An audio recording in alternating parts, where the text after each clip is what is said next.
11th day, 12th month. Well, the start of another brilliant week. It's a Monday. I hear people don't like Monday across the world, and that in fact, on the back of the pressure of Monday, the most cardiac arrests happen on this first day of the week. So here's what I'm going to wish for you this morning. Don't be in too much of a rush. Relax, get things done so that you stay alive, especially with all the pressures we all have to face. My name is Benjamin Akako. This is the AM Show. Good morning and welcome aboard. Now, coming up shortly, you know the drill. I'll be serving you the news, right after which, guess who joins us this morning? The MPP's parliamentary candidate-elect for Ejumako Enyan Esiam, Dr. Rashid Kwesi Etuafo. He is our guest, followed by sports, the latest action, my own Manchester United succumbing to all those goals from the opposition over the weekend, and Chelsea also losing. What's happening to both of us? I don't know, but we'll be bringing you the scoop on that in the course of that bill. But when we hit the big stories, a crucial matter for discussion. The 2024 elections are just around the corner, some 12 months away. Usually the process and the build-up are characterized by opinion polls. And just last week, on December the 7th, many media houses ran polls to see who was likely to win the presidency should elections take place on that day. Now, many of these polls put former President John Dramani Mahama ahead of Vice President Dr. Mahamudu Bawumia, and the margins were wide. But the question is, do these polls tell the reality on the ground? We'll be looking at this from, we'll give you a kaleidoscope view, if you like, of all of that, the matters related to that from different angles, from the different polls, from what you think. We'll be activating the phone lines to hear from you on that matter as well. We've also got another episode of Ghana's Schools of Shame. Now, today we'll be focusing on Christ the Answer RC Basic School at Mepe in the North Tongue District. Apparently, Christ must be the answer for them. The school has rusty roofing sheets protecting an already wobbly wooden structure with eroded cement blocks on the sides. We'll bring you details of that later on the show today. And as I indicated, on these two crucial matters, how can we discuss them without you? We'd love to hear from you. So share your thoughts with us in the course of the live stream, and when we activate the phone lines, be one of the first to let us know what's on your mind. On that note, Ghana 4, let's do this for God and country. The news up next.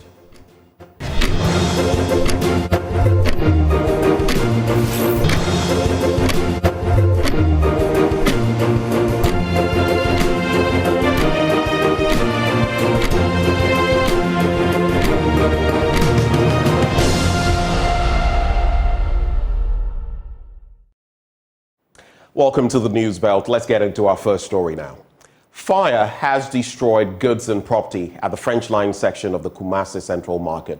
Now, the inferno swept through shops that specialize in clothing, phones, locally made sandals, and medicinal products. Shop owners rushed to the scene, managing to salvage some of their belongings, while others witnessed their property succumb to the flames. Despite dispatching 4 fire tenders to the location, firefighters faced considerable difficulties in gaining full control over the situation. Ashanti Regional Deputy Fire Commander, Divisional Officer Grade 1, Rashid Nisau, says access to the market was the primary challenge. Let me get this. We were at home when we had the call that French Line is on fire. So when he came, all this place was on fire. We had to break the store to enter before we could get some of the things. We couldn't retrieve more, so we collected, I think, small portion of the things.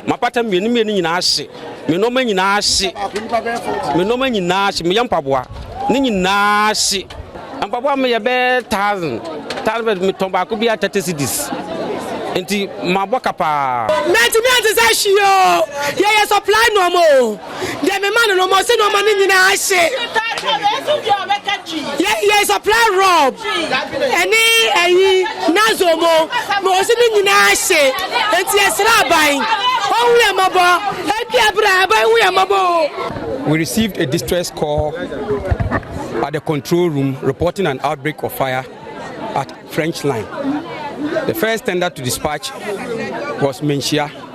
Menchia left 2 minutes after that, was 0841 hours, followed by Komfonochi Fire Station, followed by Bremine Fire Station, then Bost Fire Station, and the last fire engine to arrive here was from Atunso, our regional headquarters. So over here, there is only one branch from the major route to this place. So if we had 5 fire engines, so it meant that if one fire engine, that was the first one, exhausted water, and it need to go and replenish, it means all the 4 must get out before the first pump must also have access to go and replenish. So that was a major challenge here. People are still cooking in the shops here. So that is what we noticed. So anytime the fire spread to another shop, you could hear an explosion. And so these were some of the problems that we encountered here. For now, I will not be able to tell you the cause of fire. But then the investigation team, the regional operations officer, is by me here. And right when the call came, they started their investigations, and they will continue, and will put it for those people who want to know the cause of the fire.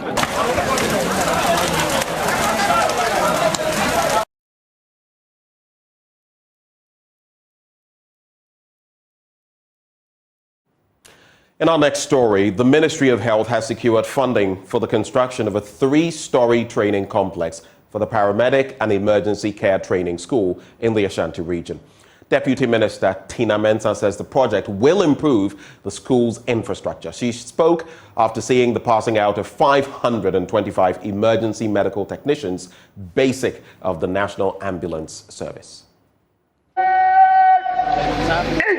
The 525 passed out as emergency medical technicians, comprising 257 drivers and 268 non-drivers, after successfully completing a 1-year intensive training program in emergency medical services. The 12th batch, who have acquired various emergency medical services skills, will be handling medical emergencies ranging from road traffic crashes to labor and cardiac arrest, among others. They were taken through bleeding control, positive pressure ventilation with a bag valve mask, oxygen administration and full spinal immobilization training. The new graduates of the Paramedic and Emergency Care Training School are to the 2,033 Ghanaians granted financial clearance for recruitment into the National Ambulance Service to contain the growing numbers of the school. Deputy Minister of Health, Tina Mensah, has reviewed plans to uplift infrastructural facilities. National Ambulance Service is now full-fledged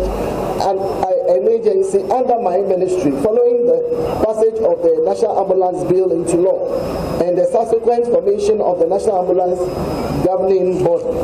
In relation to infrastructural improvement of the school, I am happy to announce that my ministry has secured funding for the construction of a 3-story training complex, which construction will start as soon as the necessary procurement processes are over. Equally, I'm happy to mention that the board chair, Nana Yafi Abebiu, has also secured the necessary support from the Middle Belt Authority to construct a new dining hall for the school. Acting President of the Offenso Traditional Council, Nana Kwekudua II, is urging government to elevate the paramedic school to meet international standards. The decision of citing Paramedic and Emergency Care Training School here to produce the country's paramedics was a perfect one, and I will encourage the government to do well to expand and develop the school. Honorable Minister, Deputy Ministers, and other government functions present, PECTS needs a facelift. This is the only training school that turns out our paramedics, and that is why we are calling for your support to build a school to international standards. Chairman of the Governing Board of the National Ambulance Service, Nana Yafi Abebiu, advised the EMTs to uphold professionalism. Graduates, as you step into this demanding profession, share your common knowledge across the nation. You are the frontline heroes, and society places immense trust in you. Approach your responsibilities and professionalism, empathy, and unwavering commitment to excellence. Our nation faces challenges, but I have faith in your abilities. Reporting for Joy News, Clinton Yeboah. Now, the National Health Insurance Authority is appealing to the various service providers to desist from charging their clients for services covered by the NHIS. The authority says this practice erodes the confidence of clients and threatens the progress being made. Central Regional Director of the National Health Insurance Authority, Fred Appiah, has been speaking to the media as part of its 20th anniversary celebration. There's more in this report. The Central Region set a target to register 1.5 million of its population, but the region has been able to register 1.2 million so far.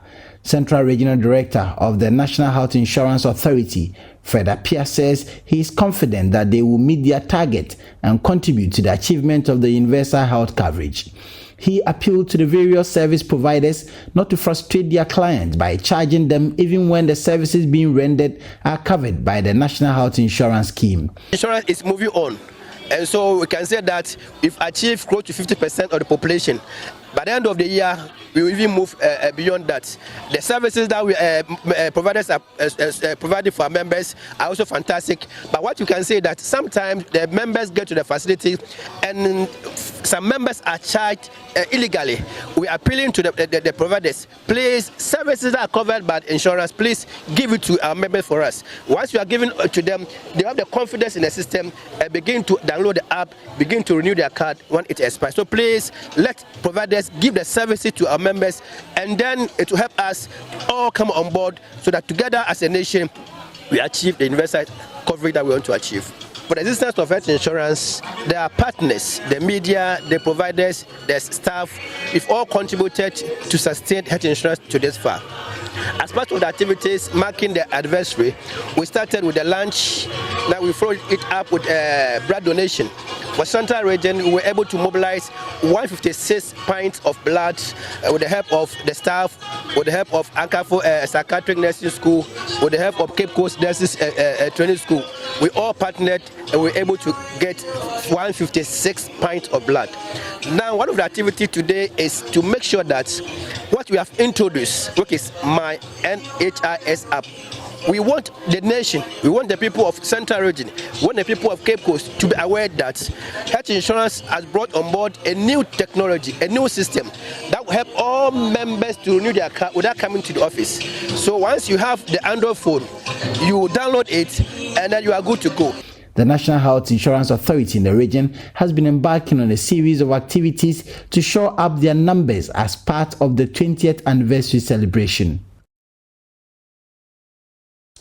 The Ghana National Petroleum Corporation Foundation is urging people who are into skills and vocational training not to withdraw when exams are mentioned as part of their certification. Executive Director Dr. Dominic Kwesi Edua believes many of the people who go into apprenticeship withdraw from the programs when they are to sit exams that will aid certification of their businesses.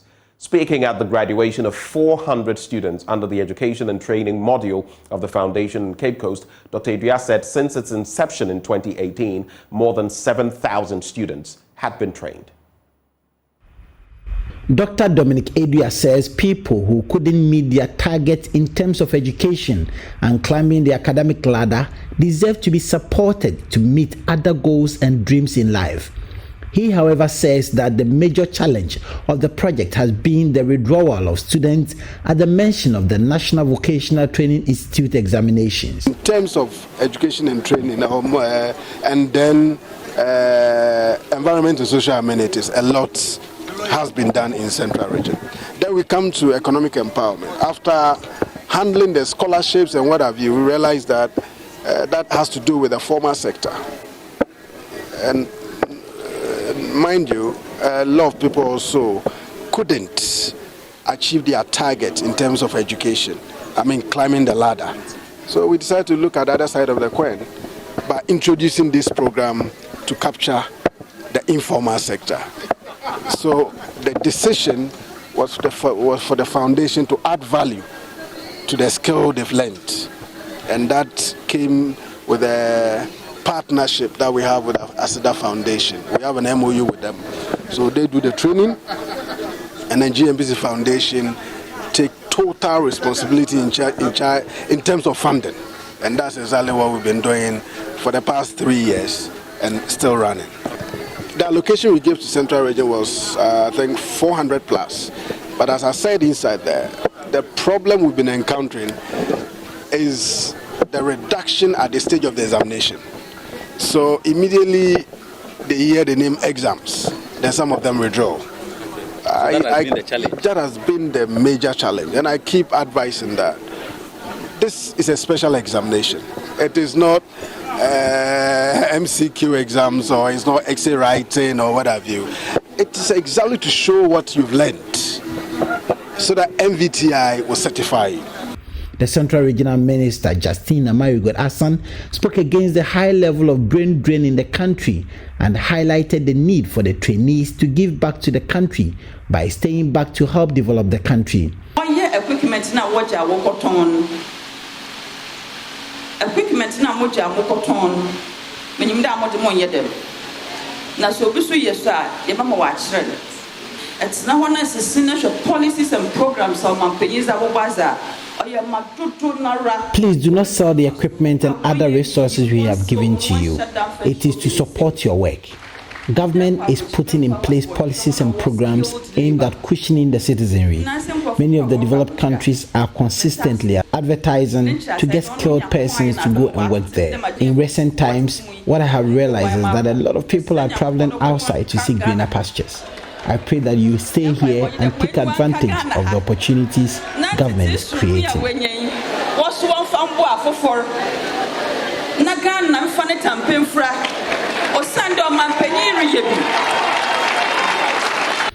The Chief Executive Officer of the Aseda Foundation, Diana Ejay, advised the beneficiaries to work hard and make good use of the knowledge and equipment that they have received. In our next story, child protection actors in the Bono East region have been told to accelerate efforts to end child labor across the area. Speaking at a sensitization workshop for stakeholders in Techiman, ILO project lead Bismarck Quarty said there was an urgent need to educate the public on the negative effects of child labor and the misconceptions associated with the fight against child labor. Anna Sabit has the rest of the story. The new Ghana Accelerated Action Plan Against Child Labor is a 5-year plan aimed at helping guide the government of Ghana in the prevention and response to all forms of child labor and to the promotion of the well-being of children across the country. Speaking at a one-day dissemination and sensitization workshop for selected child protection actors in the Bono East region held in Techiman, ILO project lead on Global Acceleration Lab project Bismarck Quarty said the engagement is to get stakeholders develop actions that will help address child labor in the area. Dissemination of the MPA3, we call it, because the new terminology is so heavy, is to coordinate and also guide all stakeholders who are actually fighting child labor in Ghana to have a clear guideline as to how to eradicate child labor in Ghana. So in summary, is to brief stakeholders about the document, is also to let them know their roles and responsibilities, is also to encourage them to develop actions that will together address issues of child labor. He said there is the need to educate the masses on what child labor means and which group of children do not fall within the employable range to clear the air on certain misconceptions associated with the fight against child labor. People are not too well grounded when it comes to the meaning of child labor, hence the abuse and misuse of the word. And that makes people to rebel against the concept. So I think one of the things we are trying to do is to educate people about the concept, because the law provides an opportunity for certain children to work. We call them employable children. Children from age 15 to 17 can work under certain supervision. And that's the education we're trying to send down to the grassroots. Deputy Director for Public Education at the Commission for Human Rights and Administrative Justice, Mauli Avuto, says organizations in the fight against child labor have to collaborate in order to be able to bring resources together to win the fight against child labor. We have a challenge with coordination and collaboration. As I spoke about the resource constraints, it means that no one organization has the resources to be able to achieve the objectives of the plan. And so there's the need for us to come together, to pool resources together and coordinate, and to be able to carry out our roles effectively. And then resources are not only financial, there are other, non-financial resources that they can bring together and then share. They can share information. It's also resource. So if they're able to bring all this together, collaborate effectively, then we'll be able to make a headway. He further added that stakeholders have to communicate properly to make the public understand that children are permitted by law to embark on some age-appropriate work which are not harmful to their health. Anna Sabit, Joy News, Tichiman. Now, 4 non-governmental organizations have jointly financed the construction of an 800-capacity girls' dormitory for the Hohoi EP Senior High School. Sanitary and bathroom facilities were also handed over to the school to enhance sanitation on the campus. These projects would lessen the accommodation challenges of the school and enhance academic performance. The Hohoi EP Senior High School is faced with an infrastructural deficit, with residential accommodation being the major challenge. The girls' dormitory has inadequate space, compelling students to put their chop boxes and luggage outside, while some sleep in the open during the night. Some classrooms had to be converted into dormitories to accommodate some students. Domenyo Louisa is the school's girls' prefect. Some of the students have been sleeping outside. As girls, you're not supposed to be doing that. And sometimes dogs and a lot of animals come to the dormitory, and then sleeping outside can cause a lot of harm to them. In order to compensate the lack of space, some classrooms were converted into temporary girls' dormitories, though this arrangement compromised discipline.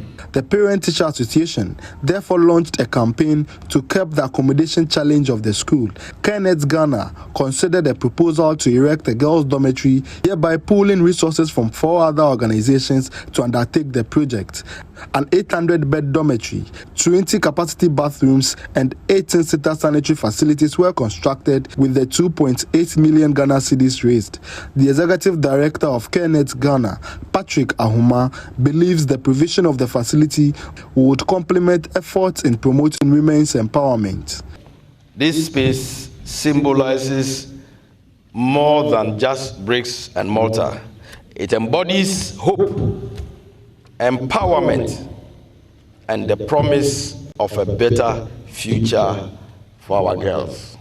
Let us remain steadfast in our commitment to gender equality, education, and the empowering of girls, for their success is a testament to the strength and resilience of our community. And to the young girls, as we celebrate the commissioning of this dormitory, I assure you that this space has been created with you in mind. It is a sanctuary where you can dream fearlessly, learn passionately, and grow into confident, empowered individuals. The head teacher of HERBS, Franklin Amesimeku, appreciated the gesture by the donors. As soon as this beautiful facility is handed over to us, our girls will happily move in. Unfortunately, this expectation cannot meet reality because there are no beds yet. We now call on others to help cut off the head by providing us with metal beds. This is a girls' dormitory, hence the urgent need for a fence wall around it for security and disciplinary reasons. The Gbi traditional authorities advised the school's management to maintain the facility to ensure it serves its purpose. Fred Kwame Asari, Joy News, Hohoi. And it's on that educational note that we cap off the news, but do stay with us. The news review right up next.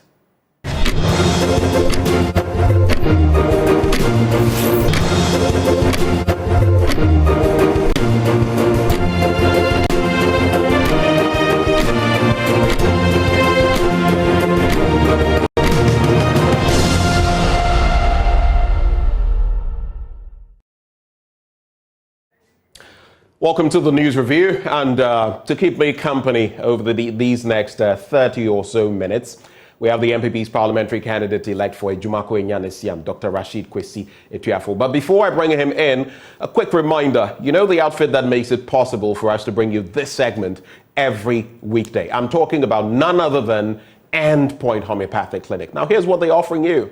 Pay attention. If you're a man, prostate screening, especially if you've hit 38, 40 onwards, and you're not checking what's happening with your prostate, well, bibito chima, wala o wala. If you're a woman and you don't know what's happening as far as your fertility is concerned, these are crucial issues affecting many people, creating problems for many people. So why wait? Why don't you just simply get yourself screened? And that's precisely what Endpoint Homeopathic Clinic is offering you gratis, for free. Now, here's where you can locate them. Here in Accra, they are located at Spintex, opposite the Shell signboard. In Kumasi, Kronomabwe here behind the Angel Educational Complex. Then there's Takrady Anaji Estate, Tema Community 22, Techiman, Hanswa, and Esiama and Zema. Their call lines. Are you ready? All right. 0244 867 068 or 0274 234 321. Endpoint Homeopathic Clinic, the end to chronic disease. But just the start of the news review, let me say a good morning now to the MPP's parliamentary candidate-elect for Ejumako Enyanesiam, Dr. Rashid Kwesi Etuafo. Good morning, Dr. Etuafo. Hello, Doc.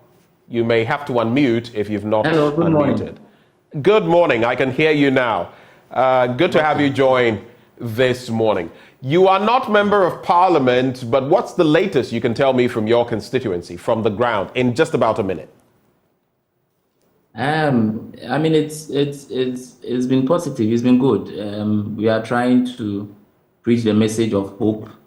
We are trying to get our constituents to believe that this time around, giving the MPP an opportunity to break the 8-year cycle, and then ending the tenure of the minority leader were new to their benefit. And so we are trying to get them to believe it, and we are pushing a message to them day in, day out.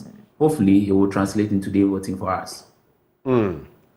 Well, thank you very much for bringing us the scoop on that. Let's get into the papers now. And the Ghanaian Times newspaper, Parliament begins consideration of LGBTQI bill. Support new leadership to restore ideals of CPP. And you know of that seismic shift, if you like, that has taken place in that party in recent times. Enhance security during upcoming national events. National Security Minister warns event organizers. Then for collecting unauthorized money from SHS students, 11 headmasters land in hot water. And my very own Bishop Herman College also facing some challenges in that regard. But the question is, if the headmasters felt that the resources they had were enough, we've heard time without number, some of these children having to do without any proper meal. You can have porridge or something else with nothing, not even sugar. Bread, that is even if it exists, and all of that. So what do we expect the head teachers to do? That's just a bit of a question. I'll delve into the story and elaborate on some of these institutions. Now, the GES has initiated investigations into their conduct. Court jails man 12 months for 50,000 Ghana cedi theft. On the back page, Kotoko silent hearts in Kumasi. I had to shout that one. Manchester United disappointed me, but the other red team, Krobia Asante Kotoko. You know, I said it. When Manchester United was going to face Chelsea, Mekasi Yediomechi Bekafom. Ampa Yediomechi Kafom. And same with Krobia Asante Kotoko. We shot some porcupines and did the do against Accra Hearts of Oak. In the booth out there with my director and producer, among others, most of them are Hearts of Oak fans, but this is where I get to pepper them. When I go back there, they can say whatever they like. Anyway, Kumasi Asante Kotoko nailed their old rivals, Accra Hearts of Oak, 3-2 in their Week 14 match of the Ghana Premier League at the Baba Yara Stadium yesterday. Now, contrary to pre-match claims by the Phobians of a massive victory, it was the Asanteman contingent that won the bragging rights. You can call it our very own El Clasico, especially as now Accra Great Olympics. Olida Day, that's not really what I say, so we'll leave it at that. But if you look at the league log, there's a bit of a shift. Samatex now in top spot with 26 points. Aduana with 24. And Swatriman with 14. Let's find out. Brekum Chelsea with 14 matches played with 23 points. There's Asante Kotoko with 22. So it's very close. It's tight at the top. And let's see. Hearts of Oak. Hearts of Oak also with 16 points. So it's clear. There's also Don't Write Mediama Off, Coach Adote says. But let's get into some of the major stories. Dr. Etuafo, which local team do you support? Oh, I'm a Phobian. You're a Phobian, eh? Then this one, dear, sorry. I hope you didn't have any meal you wasted. I have a funny story. Tell me. I went to a school called Phobia. A school called Phobia? Yeah. I mean, Tiamida Secondary School. I'm as Kumase. Oh, they are called Phobia as a nickname? Yeah, we are known as, I'm as Phobia. And then I stayed in Kumasi for almost 16 years. But I'm a diehard House of Folk fan. Yesterday was not too good. But Liverpool, my first love, make do the excitement that I deserved over the weekend. I was sit on top of the table. So okay. Well, I have some respite. Yeah, like me, I lost with Man U and won with Kotoko. So you also lost with Hearts of Oak and won with Liverpool. No, both teams are none of them is on top of the league.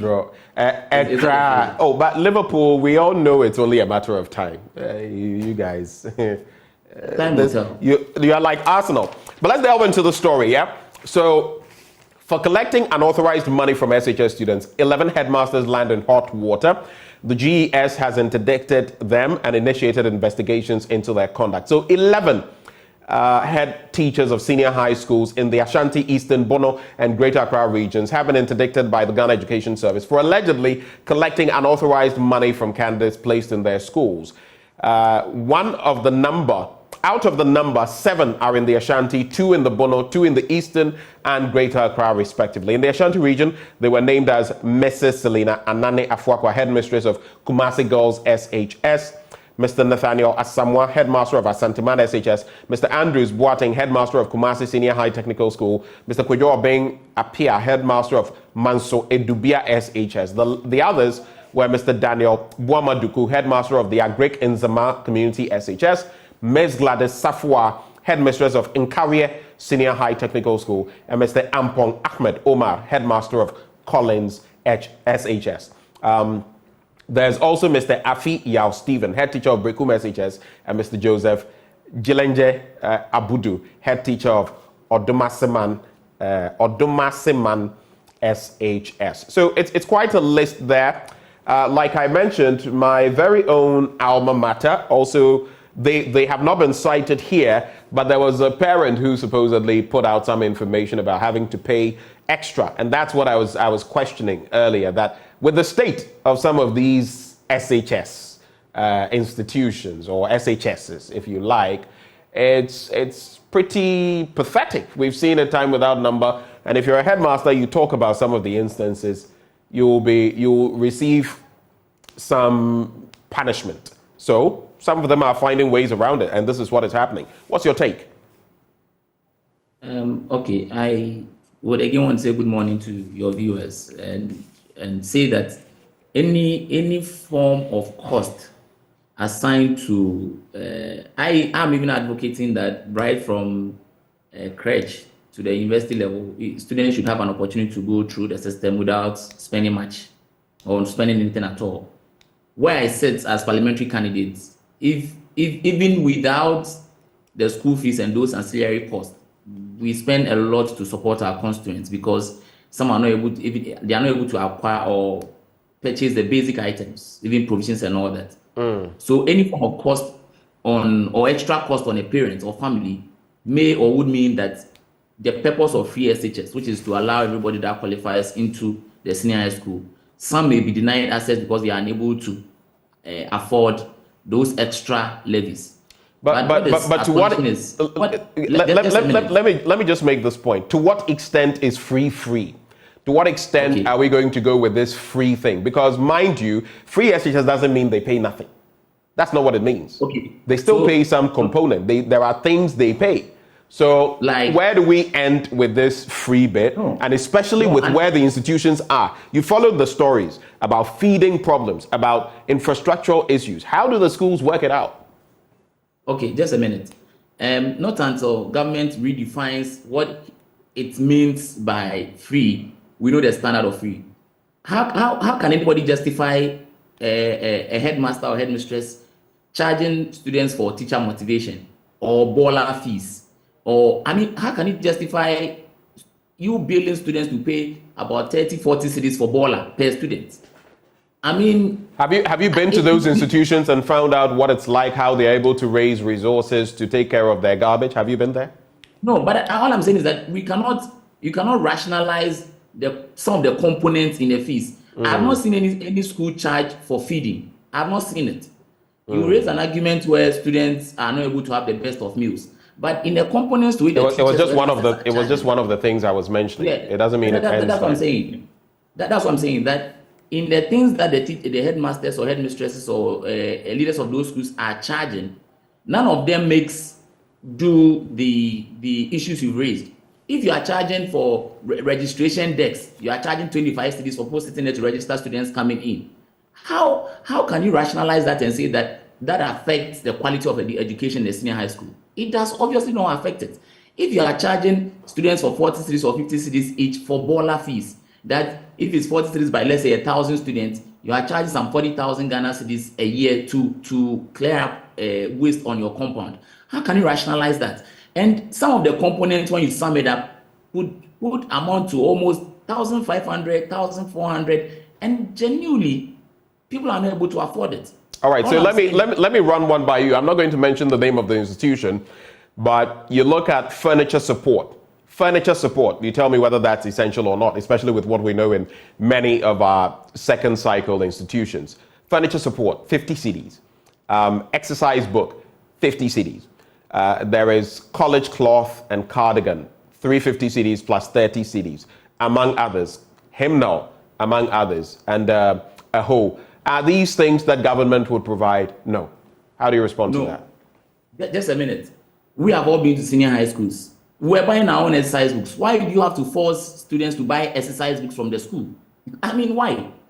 If I am a student... Whether the students bring the books there or it is given to them, there's going to be a payment either way, isn't there? No, but all I'm saying is that, so you don't force them, you don't make it a prerequisite to registration. That's all I'm saying.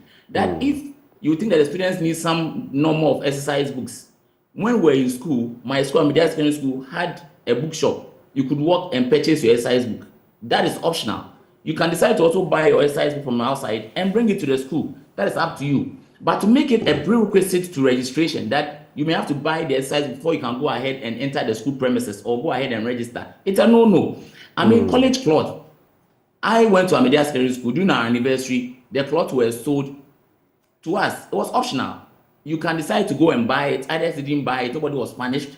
Why didn't you say that because you are attending this particular college or this particular secondary school or this particular school, you may, as a matter of necessity, have to buy the college cloth before you are given access to register? That's what the problem is. The problem is not on those minor items that could be optional. So if I'm a father and I cannot afford the college cloth of, 350 cedis or cardigan or whatever of 350 or 400 cedis, then my ward will not be allowed access to the school because I wasn't able to afford it. That is why we have a problem. You can allow the ward into the school, make it optional. If you have money, buy. If you don't have money, you are still in school.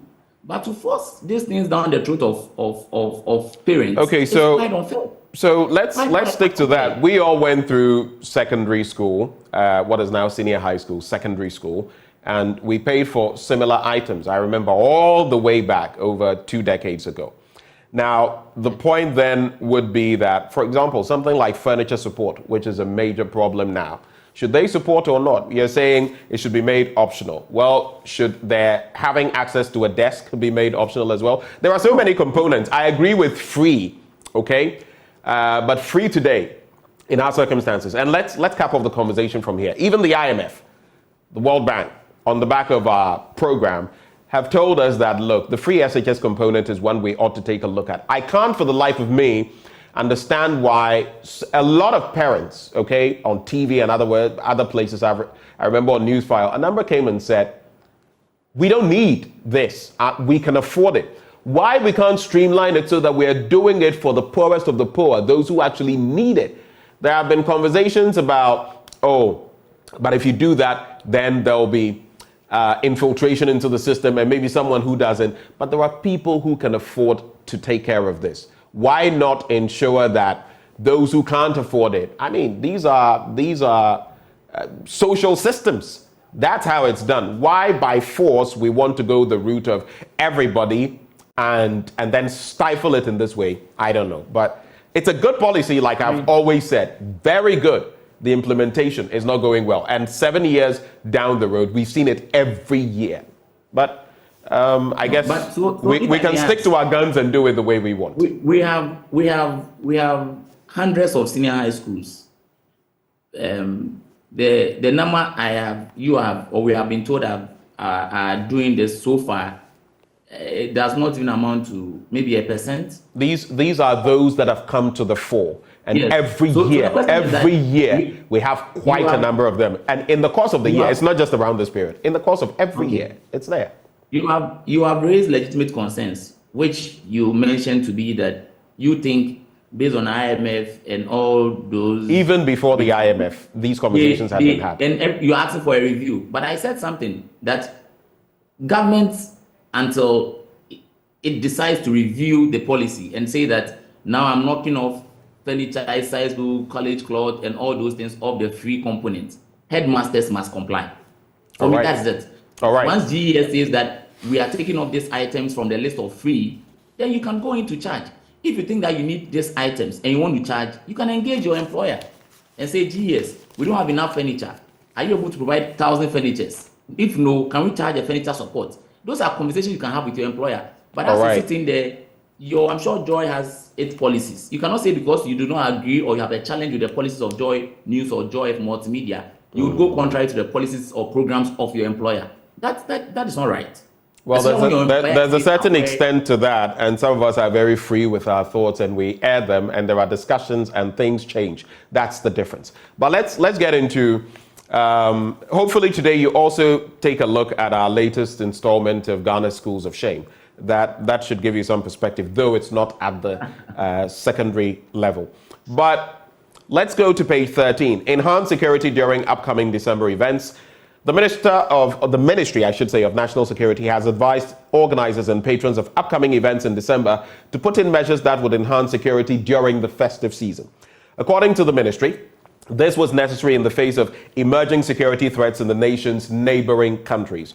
The advice was given when Ghana Tourism Authority held a stakeholders engagement with the national security and event organizers in Accra. If you're going to attend any of the event, I know the Stoneboys, the Shatawales, the Sarkodiyas, the Zamadisco, Black Sheriff, among others, will be having their events popular and all of that, Dirty December and everything. But remember, your safety starts with you.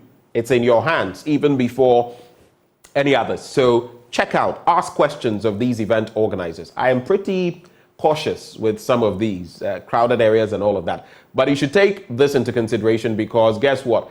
Something many people have not taken stock of. When, sadly, the recent assault by Hamas on Israel happened, there was a place where they were having a rave, young people, open air event. They took a number of hostages from there. Some supposedly went through some ordeals I don't want to share on TV. But let's all be careful because what they are citing here is the instability in the sub-region. So if you get caught pants down, that could be problematic. On that same page, Parliament begins consideration of LGBTQI bill. The consideration stage of the Promotion of Proper Human Sexual Rights and Ghanaian Family Values Bill 2021 took off last Friday after several advertisements on the order paper, the daily program outline of Parliament. It comes after assurances by the Speaker of Parliament, Alban Sumana Kingsford Bagman, that the bill would be passed before the House adjourns on December the 22nd, following a disagreement between the majority and minority caucuses on the commencement on Wednesday even. The leader of the Constitutional Legal and Parliamentary Affairs Committee said he wouldn't be stampeded into it, but the Speaker now says this is the way to go. Any quick reactions as we move on? I mean, I tend to agree with the Speaker and that of the leader of the Constitutional Review Committee as well. We may not want to rush to pass a bill that cannot stand the test of time. Neither can we also sit back and be relaxed as though there's nothing at stake. My only problem would be that we need to engage them all, even in-house, between leadership of the House and that of the Speaker, so that those minor issues that may or can be addressed would be addressed before the bill is brought to the House for debate, for contributions, and for it to be passed. But once we seem to be rushing through the process, then it means that in no time we would have to come back and either amend it, review it, or people will challenge it on human rights grounds at the Supreme Court and High Court and all that. So we would have to take our time and get it done once and for all. But in taking our time, it does not mean that it will take forever. Go through the process, be meticulous, dot the I's, cross the T's, do all there is you need to do. However, whilst doing this, you are mindful of time. And so either ways we can engage. I do not like it when bills have to be you versus us kind of bill. If it is us, then it serves the nation. But if you have one group of people at the far left, and at the far right, others in the center, then the bill would always suffer. But I am all out for making sure that the bill is passed. All right, there's a story. When you go to the Daily Guide, KGL breaks into top 100 companies. There's also 10 SHS heads in trouble over Bola, tracksuit, petrol fees. Then we've made progress in formalizing economy. That's according to Baumia. And Controller Accountant General debunks false claims. I just want to look at two quick bits here. There's also the bit about fire-gutting Kumasi French line market.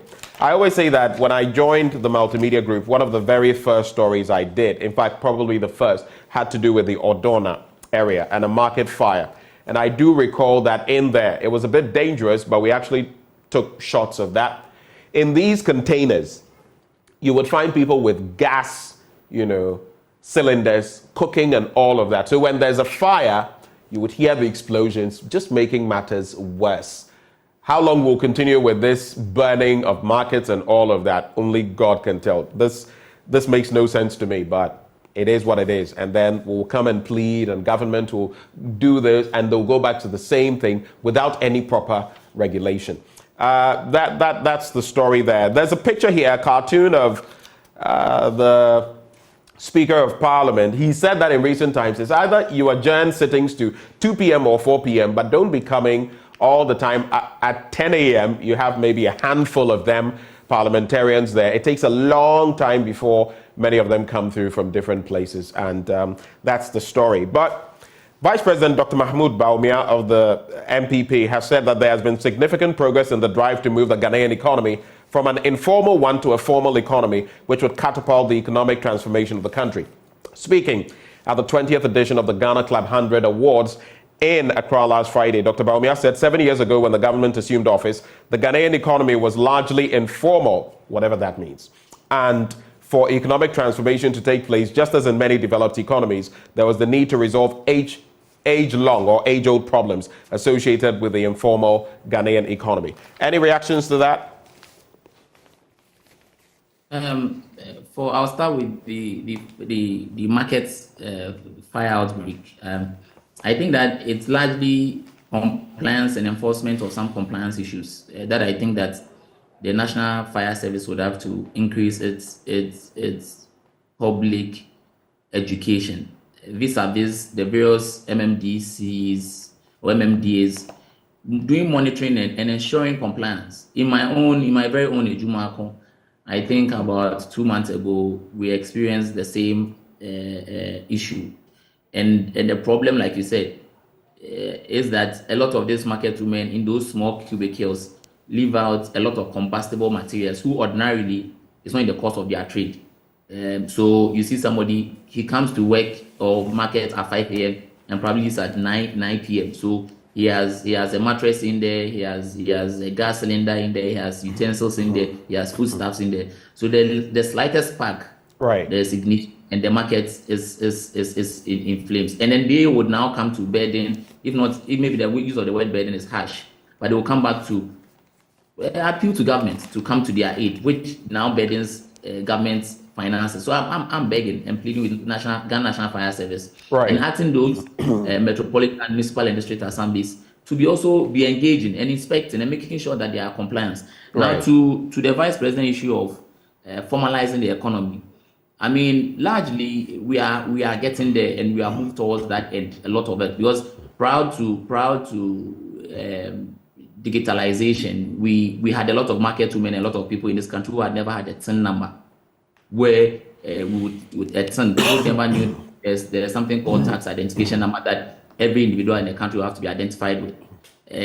We have homes we were all struggling to identify. I mean, to a very large extent, almost about 80-90% of every household has that peculiar identification number that could be identified with. So gradually, the national ID has come in to also help in the formalization of the economy. We are moving towards the formalization of it. If we completely do that, then we can broaden and widen our tax net or baskets, which will really more money to be able to develop the country. So I think that we are getting there, and largely it's something that is good that we should all encourage. All right. I don't want you to react to these stories. I'll just leave you with a final question. NIA to pilot registration of Ghanaians abroad, February 2024. Professor Atefua says so. That's in the Finder. And in the Business and Financial Times newspaper, elevated T-bill yields counteract debt restructuring benefits. Those two stories. I just wanted to leave you with this. You mentioned when you were talking about your constituency that, the pressure on MPs and all of that to make payments for this person for education and all of that. You are not a member of parliament yet. Are you expected to do that? And secondly, I just want you to answer these two in about a minute. Secondly, one of the issues we're discussing this morning, on the 7th of December, a lot of polls were conducted by different media houses, about 6 or 7 of them, online. And the responses, at least if we are to go by them, indicate that former President Mahama in 2024 will become president again. That is what those polls showed. Some with his getting 68%, 62%, 60-something percent, 50-something. I think the lowest I saw was 55%. And then Alan Chemating was in the mix. Dr. Baumia was in the mix, getting 14%, 8% here and there.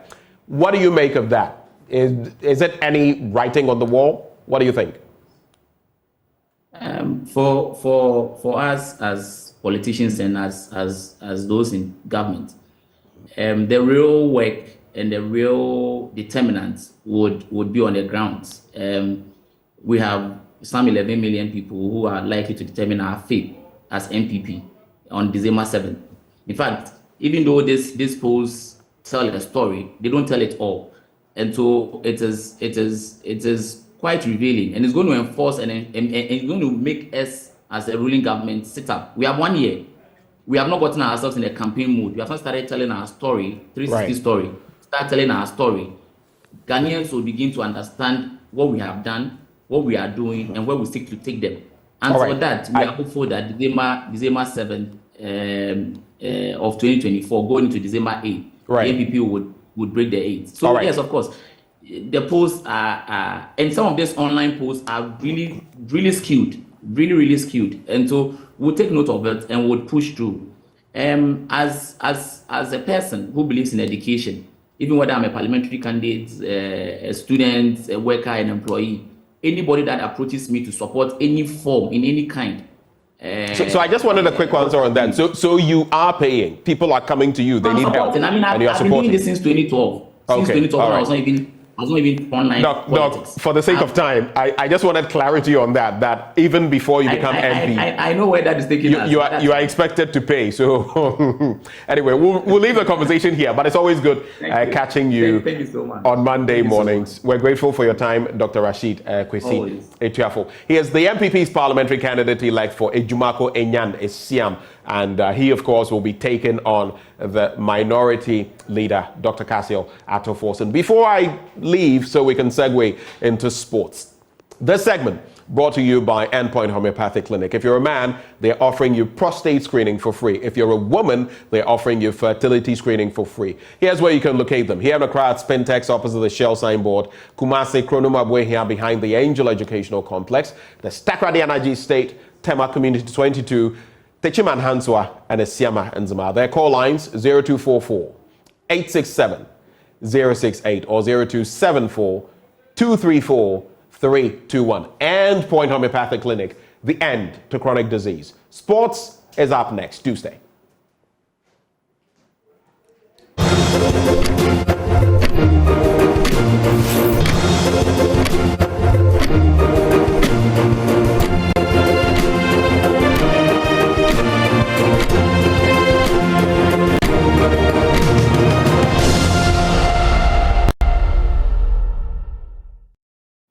Thank you so much for staying. Welcome back on the AM show. Now, we did not announce this off the bat, but we have a crucial conversation. If you've noticed in recent times that your car has been acting funny, apart from everything else you know about it, and you heard about the situation with some fuel stations, and I don't want to say adulterated fuel, but fuel that had components that would or could affect your car. Well, we have a conversation on that this morning because guess who joins us? Said Ubeidala Kutia. He is head quality control at the MPA. He's going to explain at what exactly has been happening and why we are here. Mr. Kutia, a very good morning to you. Thank you for joining the conversation. Thank you very much, my brother. So, explain to us, over the last 2 weeks, 3 weeks, close to a month, a lot of people have come with complaints about their cars all of a sudden. For me, I've experienced some jerking and all of that, a few things here, and others have different, complaints they have come up with. But what has been the major problem? The MPA has spoken at some point on the back of this. What has been happening? Okay, thank you very much, my brother. Indeed, my heart and the entire heart of the MPA, the Chief Executive, Dr. Sheikh Mustafa Abdul Hamid, have spoken extensively on this issue. It's quite unfortunate that this have happened, and I wouldn't even want to share my own, experience in this regard. However, what have occasioned this, unfortunately, it took us time to realize, because when people started having these complaints, because we do have a routine system where, irrespective of the complaint, be it quality or quantity of fuel, anything related to fuel issue, you come to the MPA to, lodge a complaint. So, but we realized for a period that the complaints were getting out of the normal range. So, and most of the complaints were linked to jacking of the vehicle. Wow. So my team, headed by our director, Mr. Theophilus Mahino, we have to do extensive research as to what was happening. We tested a lot of the fuels again and again and realized that it was meeting specifications. And that was the difficulty, because obviously somebody brings a complaint. You want to know, your reference point is the standard. So you pick the standard, you look at it, you test the fuel, and you realize the fuel is meeting specification. Yet, the person genuinely is facing problems. So we had to do extensive research, where now you look at the factors that could cause a car to jack. And we know now that there are the newer generation of vehicles that are coming. Some of them are much more sensitive to the manganese, to the iron, to the lead, and other components. So we had to do a data disaggregation of the vehicles involved. That was what gave us the clue. So we realized that a lot of people will mention a particular station. So you go there, pick sample, the sample is fine. You look at the cars that are reporting the cases. You ask other users of the same, who buy fuel from the same station, they don't have problem. For instance, I was having problem myself. Funny enough, can I report to the MPA? Yes, it was part of the complaint we were investigation. My wife buy from the same station, I also buy, she doesn't have problem. But you have a problem. But I have problem. Is your vehicle of a newer, more modern make? CRV 2018. That was what gave us. So I became more or less like the guinea pig. Right. We had to use to see, okay. Then we realized that it was vehicle of similar edition and requirements. Right. Because the background is that every vehicle is designed for a particular grade of fuel. Right. So that was how we started linking the issue. So we realized that the vehicles that were involved were actually vehicles requiring about Euro 5 equivalent of a standard. So we already know what Euro 5 was, but we had to now take an in-depth look at Euro 5. So what is this Euro 5? What goes into it? So Euro 5 is like the Euro standards is mostly the reference standard world over when it comes to vehicles fuel standards. So a certain particular vehicle will be tailored and referenced to the equivalent Euro standard. So when you look at Euro 5, it requires a manganese of maximum 2%. 2 ppm. 2 to p. Okay. Yeah, milligram per liter, which is the same as part per million. Okay. So Euro 4 vehicles were also involved. They require a maximum of 6. Wow, so it was that high? Yeah. So then we look at, we knew, we had a roadmap actually to reduce our manganese. But that is the problem, because the background to this standard is that the standard was tailored for local to enable local, refinery, particularly the thermal refinery, to be able to meet the standard. And at that time, 18 milligram was okay for all the vehicles mostly in the system. So there was no problem. It's just like now a new breed of vehicles have come into the market, and that required a certain tailored fuel. And that means all these, and we have so many of these new vehicles. Yeah. From, you mentioned, from 2017, 2018, 2019, the makes in the system, from Toyota to Mazda to Fiat. My own car has been affected to others. So which vehicles really? Is it the make? Is it the fact that they are made within a certain period? Or are there specifics, maybe a CRV? Or are there specific vehicles per the study? So the common denominator is vehicle equipped with, emission control systems. Okay. Vehicles with emission control systems. So the emission control system have a catalyst in the system. So the catalyst effectiveness is hampered by the extent of these metals present, the quantities of these metals present. So, but because now vehicles requirement are such that they must reduce emission, the capacity of the engines have been reduced, mostly in most cases. And that required a very efficient system throughout. So any hitch in any of these areas affect the total performance of the vehicle, because some of the sensors will become blunt because of deposits of these metals. We also know that in some cases, spark plugs have been affected. Yeah, is the key, issue that we experience, because if you look at the parameters that require a spark ignition engine to perform, the spark plug becomes key, because you require fuel, you require oxygen, and you require spark source, which is produced by the spark plugs. So yes, the fuel will still come, yes, you have oxygen coming, but the required fire that's supposed to be ignited by the spark plug is what has been for that sort of combustion, and that's what leads to the jerking. So the inconsistent ignition of the spark plug creates the jerking problem. Because I've personally faced this for quite a while, and I used to wonder what it was. You check your oil, you check this and check that, the thing from time to time, and now we realize that this is the case. And unfortunately, if you're using one of those sensitive vehicles, so to speak, this is the situation. But a quick one. So the Euro 5 standard, are we meeting it? Is there any fuel station meeting it anywhere in Ghana? And if not, for those who use such vehicles, what is the next best option? So somebody will ask before that what have changed? Because we have been fine. So we have to do a back check. So we realize that apparently, even though our standard is a manganese of 18, we had other parameters that are more of Euro 5 equivalent. And that compelled a lot of the importers to bring us fuels that have less than 2 manganese, milligram per liter consistently. Okay. So we've been enjoying a higher grade even though our standard was not exactly the same.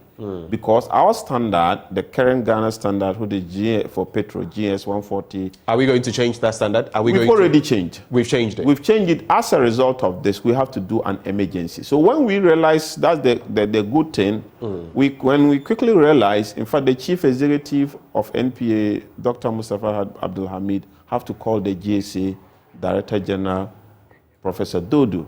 The two quickly agreed and put a committee in place, and within 2 months we had finished with the standard.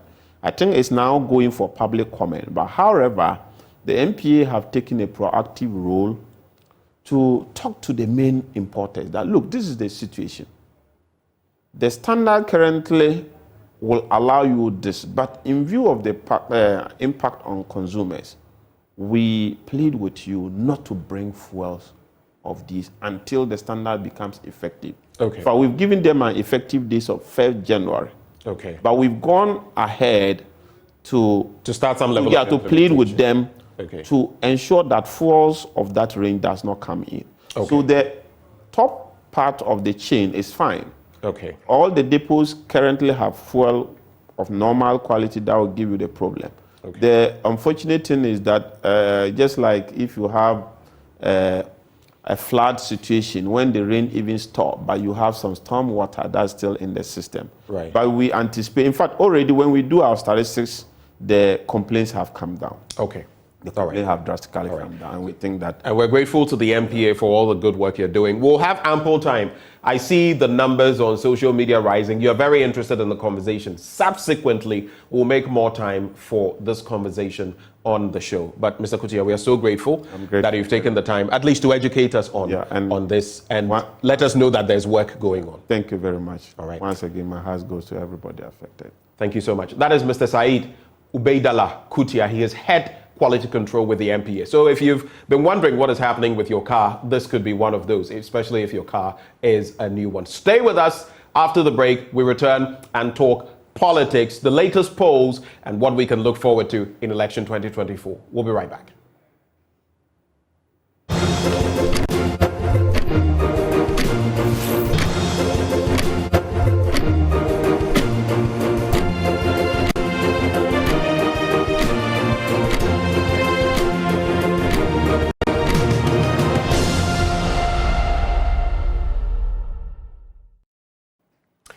Thank you for staying with us as we hit our big stories for the day.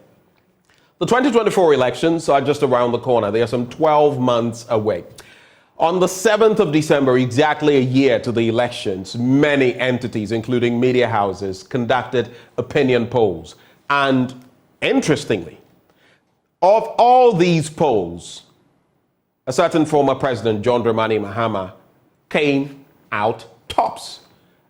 In some polls, he garnered as much as 65, 66%.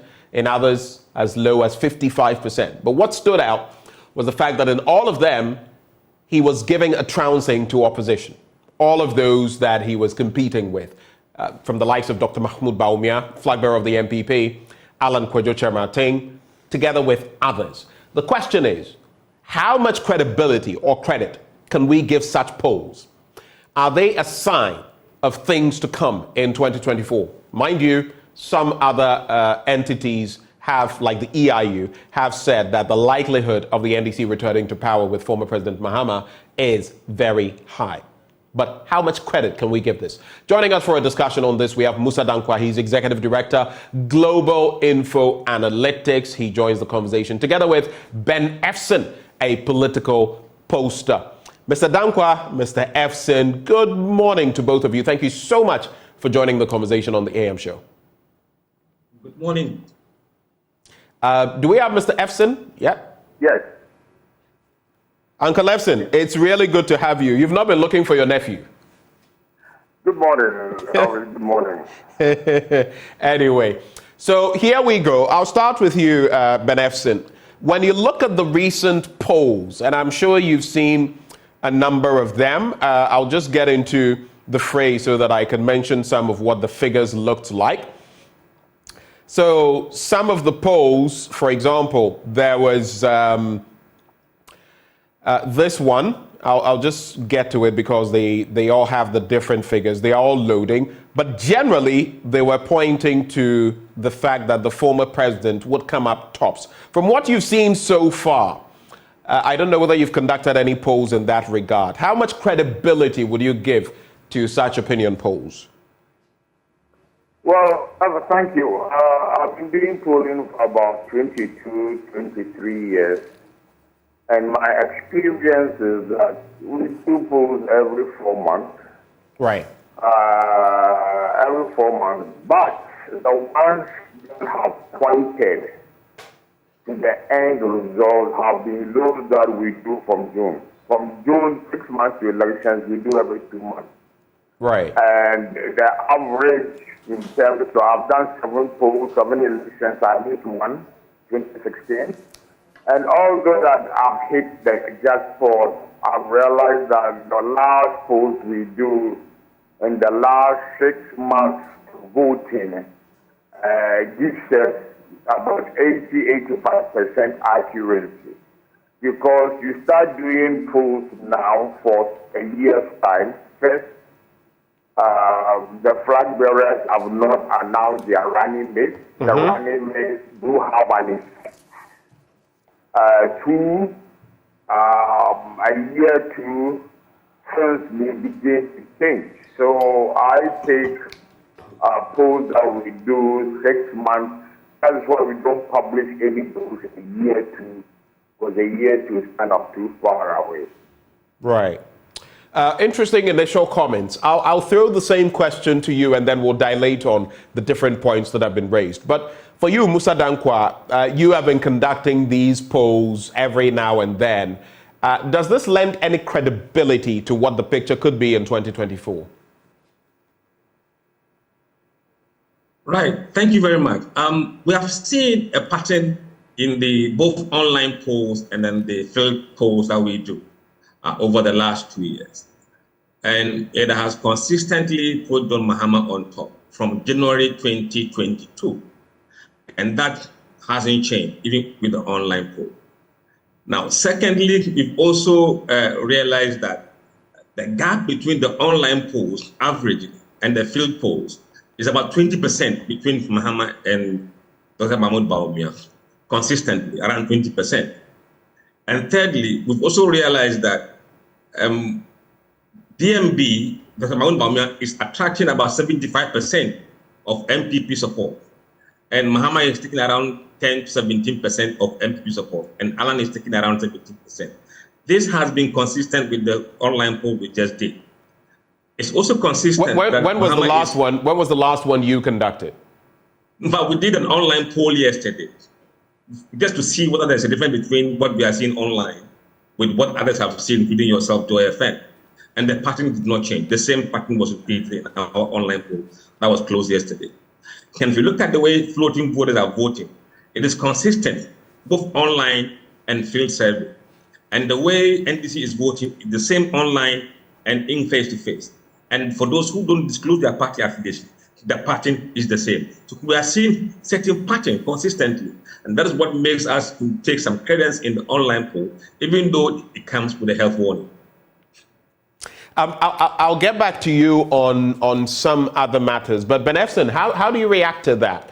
At least according to Mussa Dankwa, Global Info Analytics, the polls they are conducting, and they've also conducted an online poll, they're getting a similar trend, even to comparatively to what they're getting on the ground. Do you find that curious? Do you find it odd? What I've done in the past 22 years, I don't comment on anybody's polls. When the results come, it will give their reflection. Online polls, I have a little bit of problem with that, and that is those who vote online, what percentage of voters who vote online. So I have a little problem with online polling. That is basically what it is. And for polls a year ahead of time, the ruling party has not had elections for their incumbent MP. when that happens and there is a problem in seats that are swing seats, if there are problems with the election of the parliamentary candidates, once there is a division and a defeated incumbent decides to go independent, it has an impact on the party's chances. So with regards to commenting on other people's polls, I don't do it. It is at the end of the polling time, when the results come out, then one will have an idea who was on track and who wasn't on track. Now, since we're talking about polling, I just want to avert your mind to this. Fox News, of course, we know what their leanings are, but their polls so far, and I just want to pick an example, take a leaf from the American example. They've conducted a recent poll, and I want to believe it's contained all forms of polling, including social media. In that poll, President Biden has his lowest approval rating of 39%. Now, in a straitjacket situation where it is just Trump versus Biden one more time, you would see that Trump leads Biden 47% to 43% in that hypothetical ballot, and between the two candidates, and 37% to 31% in a hypothetical ballot with 5 independent candidates. And this, of course, is quite a while, about a year to their elections as well. So in terms of the credibility on the back of time, I don't know. But what do you think of that, Mussa Dankwa, the relevance of time? We still have about a year to go. What would be your reaction? I mean, you see, polling serves different purposes. There are those who just want to see whether they got the outcome correct. And there are those who want to use the polls as a measure of tracking their performance and see how they are doing. If you wait until this month's time and you do it, it will be too late. So for us, the tracking poll gives you better gauge because you are able to see the trend. Now, with a single polling period, there could be statistical noise that could disturb the polls, and you may not get it accurate. But if you do it consistently over a period of time, the trend then gets established. Then you can do predictions accurately. Now, there's an important thing we have to point out, that in your questionnaire, you could include a question to explore whether voters are changing their mind or are likely or exposed to changing their minds. Now, for those who are firm in their decisions, you could know. For example, those who are unlikely or very unlikely to change their mind, you can tell them that they are about 80%, which means as a political party, you have room in only 20%. If you have that situation at hand, then you might be in big trouble because the 20% will not be enough for you to change minds and then for you to win the election if you are so far behind. Now, you look at some of the other factors that we're contemplating. We had Benefson talk about the fact that the most relevant polls usually come around mid-year in an electoral year, June, July, thereabouts, and that from that point you have about 80 to 85% reliability, if you like. Do you agree with him on that point? Statistics doesn't always support that kind of assertions. You see, when you have a race that is very open, wide open, and you have a huge number of people who are saying they are undecided, that is where the last minute poll is relevant. But if there are very few people who are undecided, and whenever they decide to not alter the outcome of the race, it wouldn't make any difference to the election. It depends on the proportion of voters who are saying they were undecided. That's critical in any poll that you do.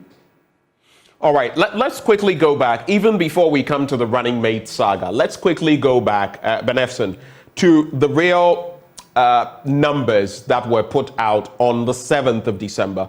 So one of the polls would have Dr. Mahmoud Bawumia, the flag bearer of the MPP, in a poll that had many thousands of voters, having 14.1% of the vote. John Mahama securing 55.5%, Alan Tremartin getting 9.9%, and others together getting 20.6%. Now, the votes here, as of when the story was done, had 21,220. Okay? So Mahmoud Baumia 14.1%, John Mahama 55.5%, Alan Chemating 9.9%, others 20.6%. This, by the way, was TV3 GH or TV3 Ghana.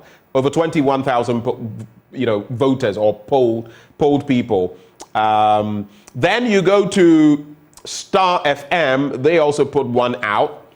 And their question was, if elections were held in Ghana today, whom would you vote for? The numbers, 164. John Mahama had 68.3%. Dr. Baumia, 12.2%. Alan Chamating, 7.3%. The New Force, interestingly, there as well, 12.2%. GH1 also put up something similar. And guess what? John Mahama had 62.3% of 1,950 votes. 62.3%, Dr. Baumia 12.8%, Alan Chamating 7.4%, the New Force 17.5%. GTV, Kafui Day, my brother, also put out a poll. Baumia scoring 9.2% out of 1,810 votes, Mahama 60.4%, others or independent 8.1%, those who didn't vote at all 22.3%. Then there was the Daily Graphic as well, putting out a poll. And in that poll, 927 people voted. So averagely, about 1,000 voters per poll, apart from the TV3 Ghana one, which had over 21,000 people being actually asked those questions. In the Daily Graphic poll, John Mahama secured 71.7%, which was the highest figure. Mohamedou Baumia, 14.1%. Alan Chamating, 6.1%. Other candidates put together, 8%. Does this mean something to you? It may be social media. It may still be a year to elections. But does it create any picture? There is a pattern, isn't there, Mr. Efson? Well, if You're interacting with Benjamin Akakpo, actually. Pardon? This is Benjamin Akakpo. Oh, Ben, okay, yeah. If you look at from 1992 to date, the only presidential candidate who got more than 1% was Guzitanga. Right, I do recall. Yes, in 2000 he formed the National Reform Party, and they had good parliamentary candidates based on folk who had broken away from the NDC, and he got 1.1%. Since then, no other presidential candidate had gotten 1%. And from what I've done so far, Ben, if Alan Chamating gets 3% in a year's time, would have done very, very well. My estimation of swing voters based on my analysis of the 2020 elections is that there are about 28 to 32% of the voters who are swing. It is only a swing voter then who would go to a polling station, vote for the parliamentary candidate of the opposition party, and vote for the presidential candidate of the ruling party.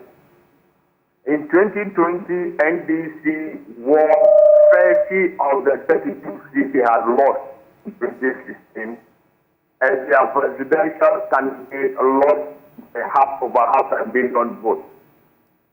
So if Alan Chamating gets 3%, that one, but what I've done on him, if he gets 3%, he would have done very, very well. For the others, maybe we'll put out our first one in July next year as to what we've done so far on the two main candidates. So from where you sit, you are taking these opinion polls with a pinch of salt, right? Well, yes. I mean, that Alan will get 6%. I mean, that one, for Alan one, I've done consistently. If you remember, in June last year, we had done some work on the flag bearership race, And by June, I concluded that there was no way that Alan was going to be second. We had said to be Bawumia Kennedy. And it was mainly because Alan Martin had not gained into Parliament.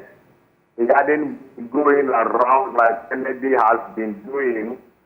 And for that reason, it is going to be the kind of because for those who love Alan, they love MPP first before they came to love Alan. So knowing that they are going to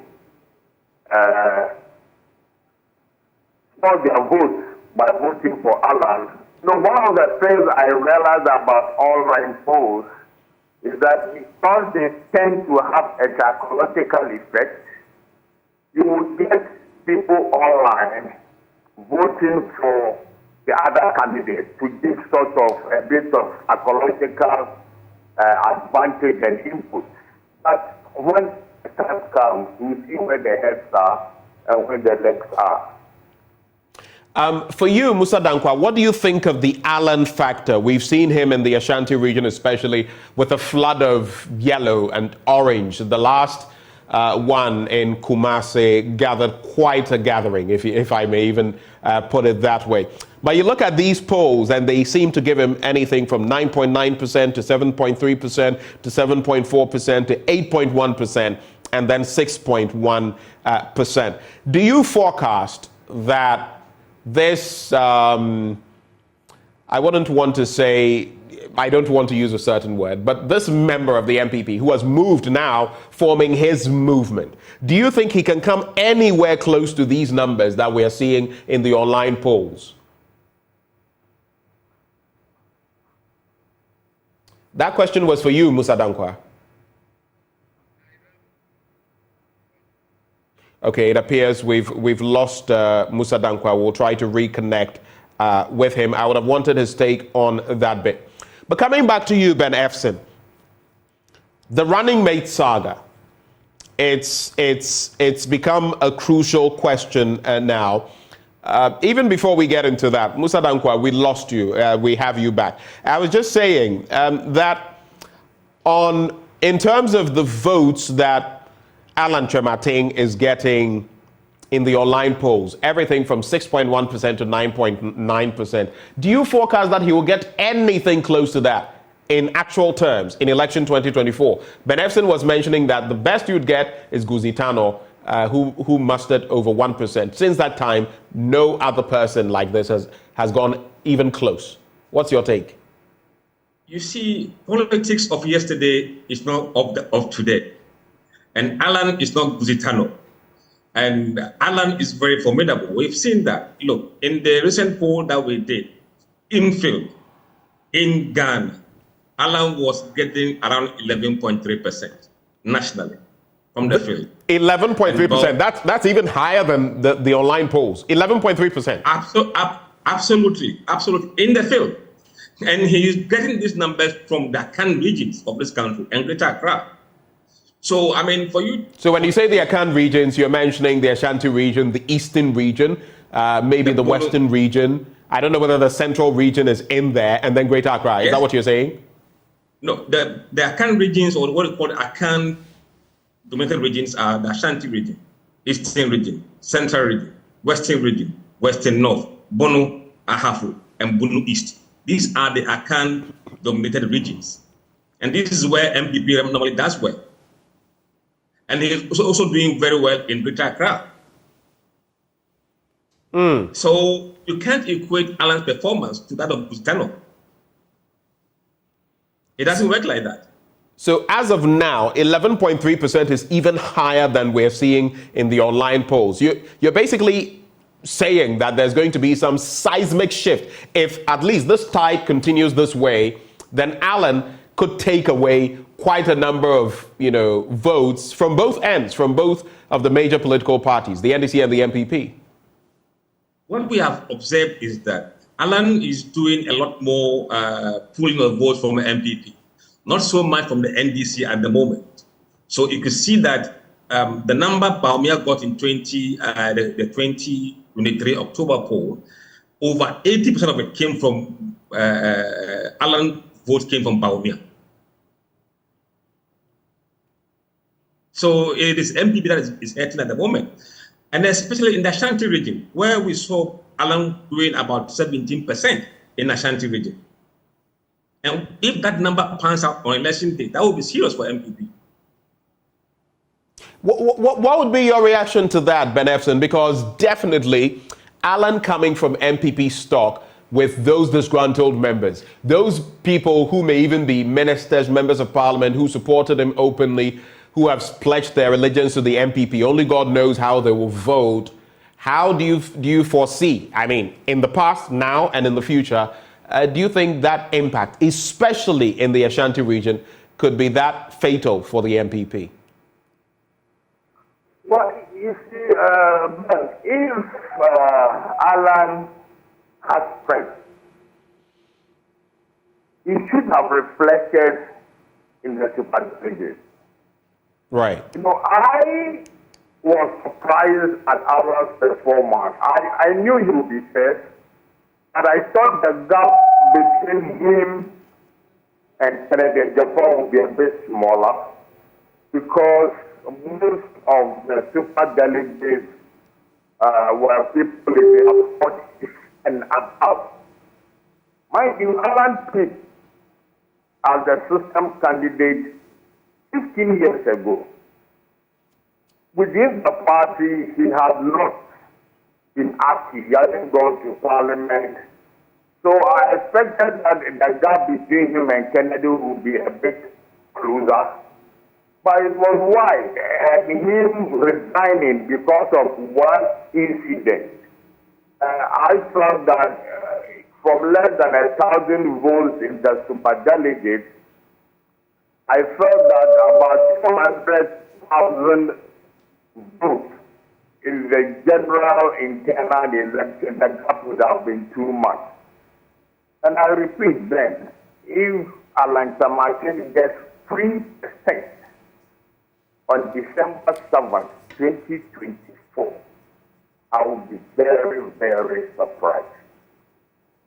You need to bear in mind that my assessment based on 2020 is that the swing voters from about 20-22%, as at 2020, I think the swing voters are now about 30%. If NDC gets about, anytime NDC wins the elections, it gets around 32% in Ashanti and 42% in Eastern, which are the two strongholds. One of the NDC's feelings has been that over the last 3 elections, the percentage of their votes in the voter region has gone down by nearly 6%. The Northern region has been the stronghold of the NCP, of the NDC, and over the last 3 elections, the NCP has appreciated by nearly 10%. But you could say same for the NDC in the Ashanti region. Yes, but I suspect that Alan is going to pick camp mainly in the Ashanti region to try and get some votes. And I'm saying if he gets 3%, 11% given to him. You know, there have been people who got independent, and polls are like pregnancies. Some pregnancies are terminated along the way. If Alan, I repeat, gets 3%, far from the 11% they're projecting, I'll be very surprised. Between now and July, we are concentrated on the NPP and the NDC. Alan is out. You look above 3%, I'll be very surprised. Hold for me, Mr. Efson. Mussa Dankwa, how do you feel about that? Especially as per your polling on the ground, Alan is getting upwards of 11%. In the online polls we have seen, he was getting anywhere from 6.1 to 9.9%. Your poll gives him even more. Now, Ben Efson, on the other hand, says he would be surprised if nationally Alan Kyerematen were even able to get 3%. What's your reading on that? Do you think he would get more? If you look at the dynamics of this race, no election is the same. You can't take 2012 election and say, oh, because it happened there 2016. Every election is different, and every election must be seen on its own. History, yes, may be served as a guide, but just as a guide. The voters who were voting in 2016, 2020 are changing. They're not the same kind of voters. Now, let me tell you what is working for Alan in this case. There is despondent among MPP sympathizers about how the government has performed. And they would have otherwise not voted at all if Alan was not in the race. Now they have Alan in the race to vent their anger against the party by voting for Alan. Now, secondly, look, we can deny these facts. There are people who are going to be saying that, as for me, I won't vote for any ordinary. Yes, there are people in Ghana who are going to be like that. So there are people who are going to play the ethnocentric card. There are those people. Absolutely, absolutely. For those people, they will neither vote for Mahama nor Bawumia. They have option, and that option is Alan. We have them in this country. And there are those who play the religious card. And if they are Muslims who want to vote for Bawumia because it's a Muslim, that card will be played. And there are those Christians who said to me, I want somebody who is a Christian who shares the same belief like me, and they will vote Christian. We should not discount these elements. We've seen that in the polls. It's going to work out, and it's going to play out. So for you to say that Alan will do 3%, look, if you even take, let's say, Alan doing 10% in Ashanti region, 10% in Ashanti region is quite a big number because about 4.3 million people, voters, are in Ashanti region. Use that number and see what proportion of that national would that be. So mathematically, what he is saying is not really backed by facts and figures that we have seen. We work with future. We don't dwell so much in the past because the past has so many things that will be different. The economy is not performed. Jobs are very bad. There is issue of corruption and educational challenges. These are things that people are going to use to vote. And at the moment, it's not going to adhere to the ruling party unless something changes between now and 2024. And these are the reasons why Alan could be spilling away some vote in 2024. All right. But Efson, it's interesting because I'm giving each one of you a bite on these issues. He's saying that, look, we look progressively. Yes, the past has what it has given, but if you look at the patterns that are showing, it's not likely that it will be like in the past. And this election is going to be a pretty interesting one. One, for the first time, you have two people of northern extraction actually going for head-to-head in the biggest political parties in our space. For the first time, you have a former president trying to become president again, and then you have the Bawumia factor as well. It's pretty convoluted, but from what he says what you're saying is not based on the facts. How do you respond to that? Yes, about 3-4% vote on ethnic basis, but a lot would depend on what the swing voters decide to do. You must get enough votes in your stronghold. The two will have to battle on the 2-3 swing regions of Greater Central and West. So getting enough votes in your stronghold is important. The selection of running mates is going to be a factor. We'll get to that. We'll get to that specific point. But you mentioned swing voters. In the past, some have said that in any election you would have 40% MPP, 40% NDC, and then they'll fight for the 20% in the middle. Some polls suggest that those numbers are dwindling and that people are becoming more discerning. What percentage would you attribute to the swing voters currently? About 30%. About 30%? Yes, 30. Okay, that would be an increment of about 10%. And how much of could they be the kingmakers in the end? Yes. Swing voters are always the kingmakers. So looking at these dynamics, there's also the Bawumia factor. If you look at the polls, again, let me take you back. Where Mahamudu Bawumia is polling 14.1%, John Mahama is getting 55.5%. Where Bawumia is getting 12.2%, Mahama is getting 68.3%. Where Bawumia is getting 12.8%, 62.3% for Mahama. Where Baumia is getting 9.2%, 60.4% for Mahama, and where Baumia is getting 14.1%, 71.7% for Mahama. Picking those two, and that's why I alluded to that latest Fox News poll comparing Biden and Trump. Straightjacket, just the two of them, you would have quite about some 4% difference. The general popularity of Biden dipping to 39% and all of that. If you put these two together today, where do you think the chips would fall? Well, then in 22, 23 years of polling, I've never commented on anybody's polls, and I won't comment. I've never commented on the polling done by other people, either online or by other groups. I don't comment on other people's polls. But we're already doing that, Mr. Epson. But I'm saying that I will not say that this is too high, this is too small. I've never done that. Never. Yes, I will still the poll people do. The final one that you do comes out. And by the evening of December 7th, early December 8th, we will know the result.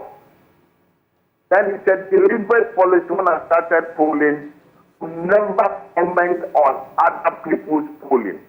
I've never done that, and I'm not going to start doing that. All right, so others have conducted polls, including Global Info Analytics, and in recent times. Have you conducted any polls in recent times? Are you going to conduct any polls so that at least we can rely on what you have conducted? Oh, we've been doing polls every 4 months. This year we've done 3 polls already. We only start releasing the polls from June, July. And that is when, over the 23 years I've done polling, I realized the polls that are done June, July reflect about 80%, 85% of the final outcome. That is the polls we do, we don't release it. We only release it getting to time of voting. So you've been conducting polls throughout this year. You're still conducting polls. You'll wait till June before you come out with some sort of verdict, so to speak. Yes, if you want to come on what we see, I mean, one thing is clear that the numbers we are having, then it's not going to be, it's not going to be easy. So, I mean, it's going to be quite close. And I think that the selection of running mates will also have, is likely to have an effect. No, the two main candidates have not announced their running mates. So, it's difficult to also predict it. Do hold for me, Mr. Epson. For you, Mussa Dankwa, when you put John Mahama on one end, let's say in the blue corner, Dr. Baumia on the other end in the red corner, what picture do you see on the ground from the polling you've conducted both on the ground and on social media? What is the picture? What is the verdict? The verdict is very clear. At the moment, John Mahama has unassailably lead in the polls, average 18 to 20% between him and Baumia. The gap used to be much smaller when Alan was not in the race. Since Alan joined the race, the gap has increased between Baumia and John Mahama. And both online polls are very consistent with what we have been seeing on the ground. And there's something that they say that if the phenomenon is widely observable, you don't need an opinion poll to tell you what is going on. And what is happening on social media poll tells you the situation on the ground. And it doesn't surprise us. I mean, MPP has a lot of work to do at the moment if they are to win the election 2024. At the moment, the odds are really against them. And the EIU, among others, international polling, have also come out to say that the chance of the former president, John Dramani Mahama, winning power again is higher than of the MPP, especially on the back of the economy, retaining power. But something that has been said is that if the MPP is able to turn the economy around and do a number of things, then that could, bring up a pretty tight race. But even as we talk about these, then I'd like to bring in the bit about running mates. Ben Efson made mention of it. How important is the running mate saga going to be in election 2024. You look at the MPP. In recent times, Dr. Bawumia asked for more time from the leadership of the MPP, the Council of Elders, I believe, and he was granted that against the Constitution, but they granted him that, so making it legitimate for him to have more time. It's been said by the women's leader, women's organizer of the MPP, I think it's Kate Jamfua, that they are going to have an Ashanti, a member of parliament, a man who will partner Dr. Bawumia. In the NDC, they seem to be in no hurry to do this. How do you think the running mate bit is going to play out, Ben Efson? And what would be, if you had any advice for the two political parties, what would it be? Well, podcast is I know that they have their own set in first and foremost, we need to have a running mate who has a good rapport with the presidential candidate. You would need to have a running mate who will add value, who will add something to the topic. One thing is clear that whoever Dr. Bawumia picks will come from the Ashanti region. I think that for John Mahama, his choice is between either Prof. Nana Ajuman, who was his running mate in 2020, and Councillor Zebra, his former chief of staff. So I think within NDC, it from Nana and for Bawumia, it will either be a Poku Prempe, your wife, Deputy Speaker, or Jimmy Dabo. So Bawumia from Ashanti, and then Mahama to be in Central Region. Okay, so you're saying that for Dr. Bawumia, I mean, from what you see, yes, the Ashanti region makes sense. You've mentioned Dr. Matthew Opoku Prempeh, Dr. Duchum. You've also mentioned the deputy. You didn't mention Duchum. You mentioned Joe Wise, right? Yes, and Clemens Abosu, and I know this for staff. I mean, the person who will be from Ashanti. Okay, so Joseph Osei-Wusu, Osei Mensah-Bonsu, Matthew Opoku Prempeh. And then for the NDC, you mentioned either a retention of Professor Nana Jane Opoku Agyemang or Julius Debra, former chief of staff, right? Yes. Right. And that for the NDC, it works. Both of these candidates are from the central region. So you're thinking the NDC should go for the central? Julius is from the eastern region. Right, so it's Prof alone who is from the central region. So you think for the NDC, the central or the eastern region, is it because the eastern region tends to vote NPP and give it quite a margin that adds to the Ashanti regional vote to win the day? Is that part of the reasoning? It's time the NDC at one election, you've gotten 32% to act in Ashanti and 42% plus in Eastern. If you look at the demographics in Eastern region, are from people from that region who settled there, the Kota, Gandantis, and the rest are. So taking one from into one thing about Central region is that Central is so swing. But taking a running mate from Central region does not necessarily guarantee you the vote. One thing about Central. That's how swing Central region is.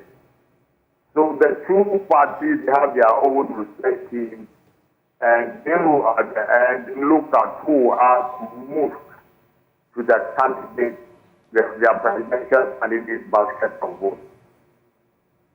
So in this end, based on what you've just said, would it make sense? Yes, the NDC has presented a candidate from the central region who has won before in the person of John Evans Atta Mills. May his soul rest in peace. Even before him, another vice presidential hopeful, we had Aka, who of course later moved away from the NDC. But we have the Atta Mills example. He didn't always win in his own region, in his own backyard. Then now, so I just wanted to ask you, do you think the NDC would do better with a candidate from the central region, swing as it is, or maybe focus on someone from the eastern region, like a Julius Deborah? What is left to the choice of the presidential candidate? John is experienced, he's been a member of parliament and so on. Have a thing. No, I get that. But from where you sit, would it do better for the NDC in the central or in the eastern region? Looking at voting patterns. I mean, if I'm looking at the numbers, I think that somebody from eastern region could give a better input for the fortunes of the NDC. Hold for me, Mr. Epson. We're winding down on the conversation. Please don't leave me yet, because I have some important, very crucial conversations that I want to bring up at the tail end. But let me come to you, Mussa Dankwa. When you look at a straight fight between the two, we've spoken about that. But in terms of the running mates, that's when it gets complicated. Do you agree with Ben Epson in terms of what he posits in respect of the running mates? You've heard him. What do you think? Let me tell you what, in this election, this will be an election where the running mate didn't matter. The running mates will not matter. This election is about a top ticket.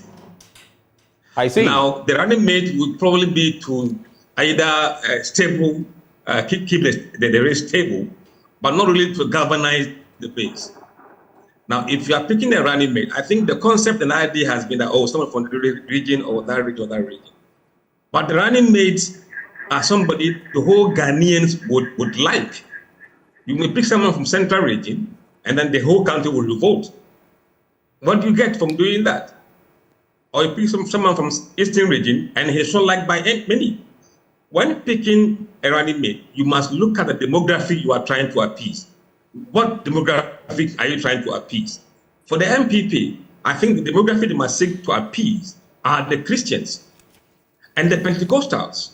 That's why you've been hearing Opoku Nyinan's name being floated and Educhum being floated, because they are Pentecostals. And that is where Bawumia has a big issue. So if you have a Pentecostal and who is Ashanti region, then you may be killing two birds with one stone. That's for the MPP side. And basically is to stop them from losing vote from this bloc. Not necessarily to galvanize, because at the moment they are losing vote in the Pentecostal bloc. And Ashanti region is a bit demoralized in terms of voter apathy. And they must get somebody who can say, look, give us a chance, give us a chance. When it comes to the NDC, Nana Opoku has been there since 2020. Why was she selected? It wasn't just because of central region. I think she was picked because she appealed to certain demography of voters who cut across the entire length and breadth of this country. Gender was an issue. The middle class was an issue. So if you are bringing somebody for Eastern region purposes, what amount of vote is that person going to bring on the gender block from the demography that NDC is trying to seek support for? So you have to use more data rather than the region. Region on its own doesn't serve any purpose. Right. I have an interesting question for you. Two questions, in fact, but I'll shoot them at you one by one. You say whoever is the running mate doesn't really matter in the 2024 polls. It's going to be a straight fight between John Mahama and Dr. Bawumia, as you put it. It's the top guns that matter. But how about running mates? Would it make any difference if the NDC went for a running mate from either the Ashanti or Greater Accra regions? Would it make a difference? Or maybe you could even throw in the central region as well. Let me tell you what, Ashanti region. The vote NDC gets in Ashanti region doesn't come from the Ashantis. Right. Places like Asawase with those of northern extraction, right. If you understand the numbers very well, it is the settlers in Ashanti region who gives NDC that number of votes. So if you bring Ashanti because he's Ashanti, he is not the reason why they are voting for NDC. So we must really see the data in a very granular way to understand what is going on. Now, if you pick someone from Greater Accra, Greater Accra is cosmopolitan. What's the proportion of Ghana Adangbe's in Greater Accra? In fact, Ashantis are a huge number in Greater Accra now, and other clan groups and elsewhere. So basically, it is not about those numbers. You have to really go to the data and understand them very well. And from what I can see, look, if you work with superficial, emotional analysis, when it comes to this kind of decision making, you get very, very wrong. And that's what they've been probably doing in the past. Now, let's look at this other angle before I go back to Mr. Efson.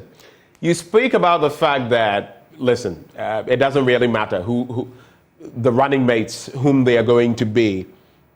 But you look at the situation where with the NDC, it has to look at continuity, because John Mahama can do another term and that's it for him. They need a strong running mate who just might be able to continue with the legacy. Of course, the party will decide whether that person becomes flag bearer in the future or not. But how does that fit into whom they choose to be his running mate? I think that has been NDC's biggest problem. I think they have a woman who is not of the younger generation. You're talking about Professor Opoku-Agyeman. Opoku-Agyeman. Now, the question is, do you want to win power or you want to look for 2020 elections? Which of the scenarios is more important? They have to look at that. If bringing somebody new can make them win this election in the next, then that is fine. If they bring somebody new and that person will disturb their chances, then they have to think twice. A bird in hand is worth two in bush. What does that mean in this context? It means that, from what I said, if it's not broken, don't fix it. What does that mean in essence? Retaining Professor Opoku-Agyeman? I think it will be wise for them to retain Jinanoko. And in any case, 2028 elections will be an open race for both MPP and NDC. And the track record of NDC, if they win, that would tell whether they will stay in power or they will go out. Do you think Professor Opoku-Agyeman has the strength, and in a way, she's kind of like former President Atta Mills, may so rest in peace, some felt was not exactly the politician par excellence. You see shades of that in the good professor, who, of course, has her own merits in different areas. But some have said she's not the class act when it comes to politics. What do you think that would mean? Should she tag along with John Mahama, and should the party win moving forward? Can she pass muster in that respect? You see, the demography of voters are changing. What people think was what people are looking for in politics is not the same. They must stay in tune. They must be correct. They should be speaking to voters and see what they like to see in their politicians before they make such comments.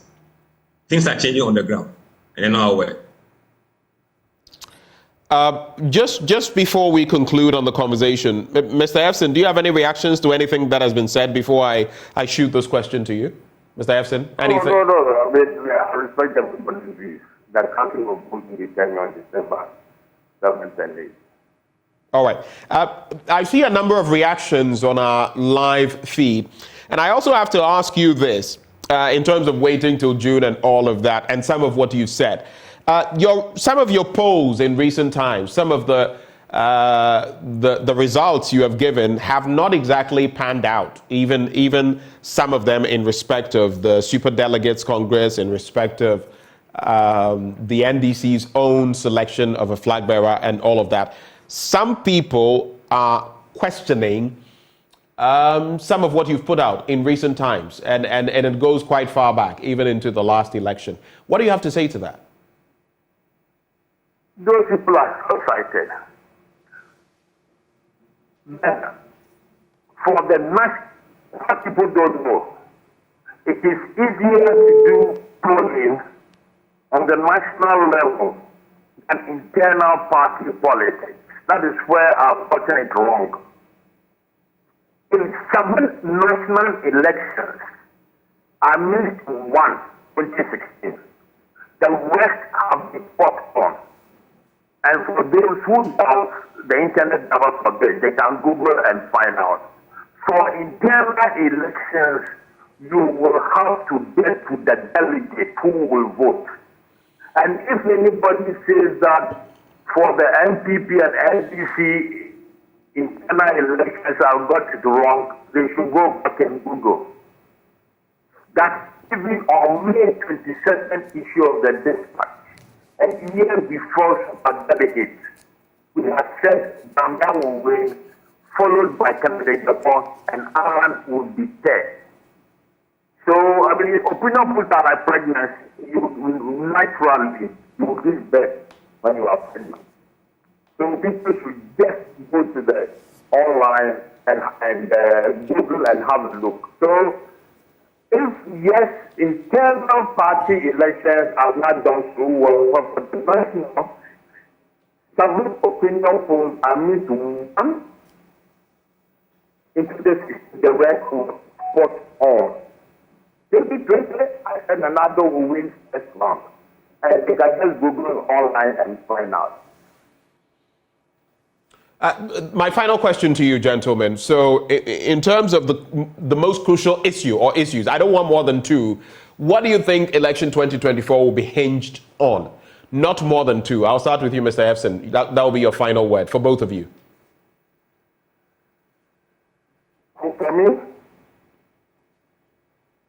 Mr. Efson, did you get the question? Yes, sir. That will be hinged on. So the most crucial factors, the most crucial things Ghanaians will consider going into election 2024, you can give just one or a maximum of two. What do you think will determine the election in terms of what people will vote on? Would it be digitalization? Would it be the economy? What would it be? What do you think? I think I want it to be the economy at maybe July, and two, look at candidates. They will look at what they will promise and they will see to the future and take a decision of who to vote for. Thank you, Mr. Efson. We're so grateful that you took the time to join us this morning. And it's so good to hear from you after so long. Mussa Dankwa, what do you think on that? It is economy and jobs. Economy, jobs. That's it. Thank you, gentlemen, for making this conversation a success. We're very grateful that you joined us. Ben Efson is a political pollster. He's done this for over 20 years. Mussa Dankwa is Executive Director, Global Info Analytics. He's been doing this for quite a while. He's been proven right in many instances. As we go into next year, well, you, the voters, you get to determine how this ship will be steered and where it will go. But gentlemen, we're grateful for your time. So we move on from here to the subsequent conversations. We've got another episode of Ghana's Schools of Shame. Today we'd focus on Christ the Answer RC Basic School at Mepe in the North Tong district. Now the school has rusty roofing sheets protecting an already wobbly wooden structure with eroded, blocks on the sides. We'll be bringing you the scoop on that after the break. Do stay.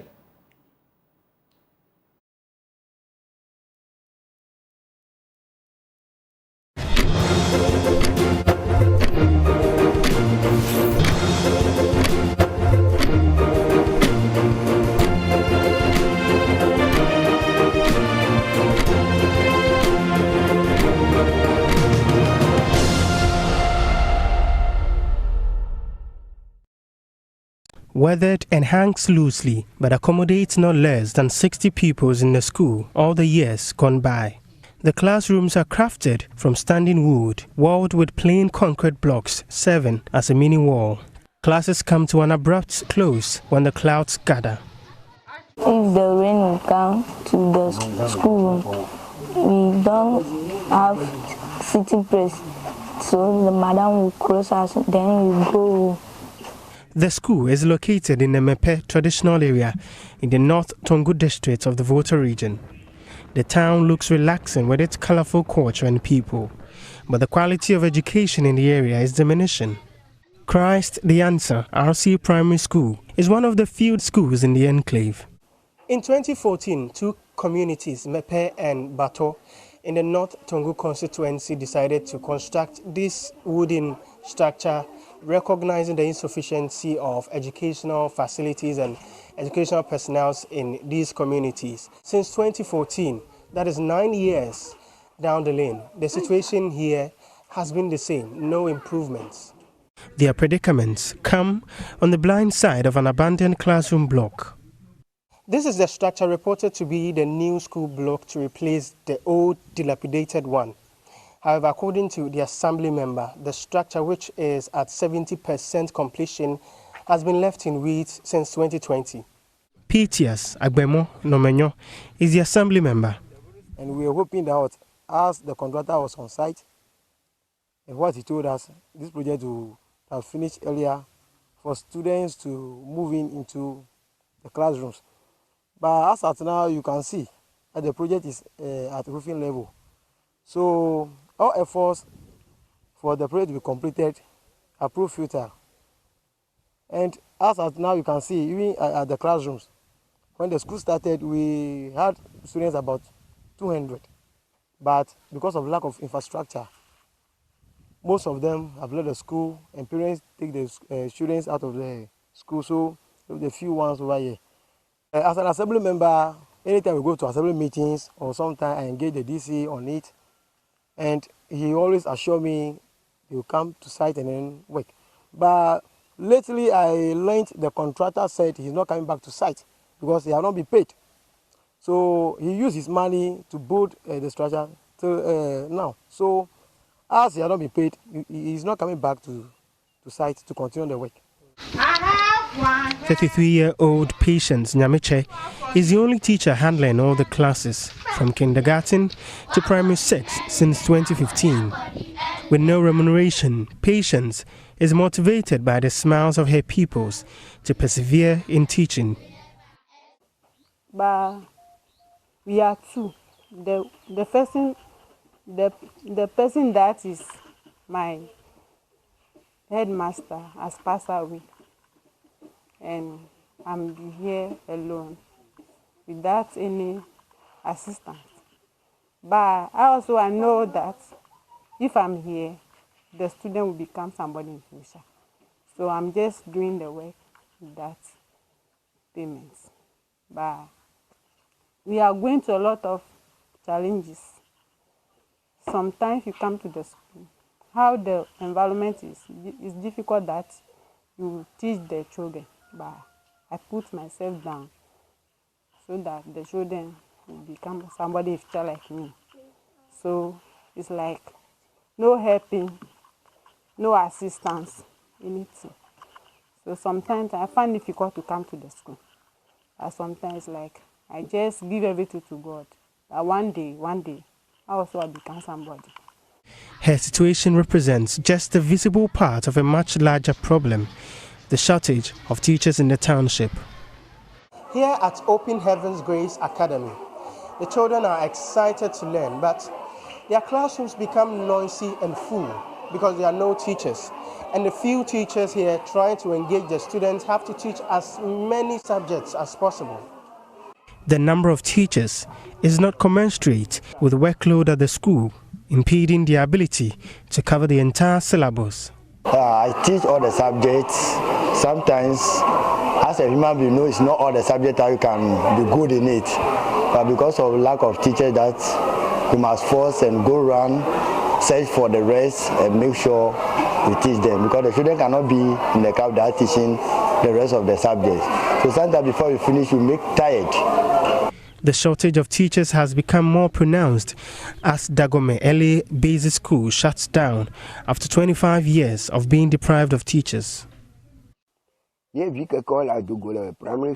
we are standing used to be a JHS block where people have actually completed, but now the school has been closed down due to the lack of teachers.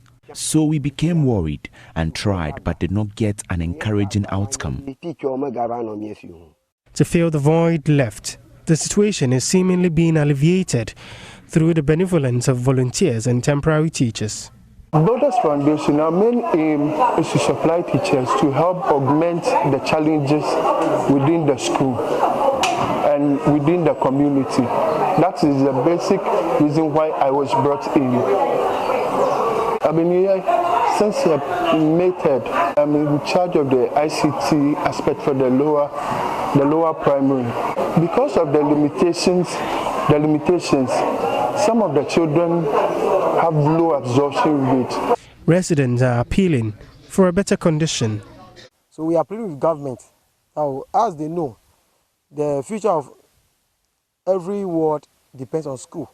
So when you go to school, you have no future. So we are pleading with them to come to the aid of the community and then help them finish the infrastructure so that students can move in quickly to improve their education. We will be very happy if we could get help from the government or any NGO, because this school, academically, they are doing well. They are doing well, but because of all these pertinent issues,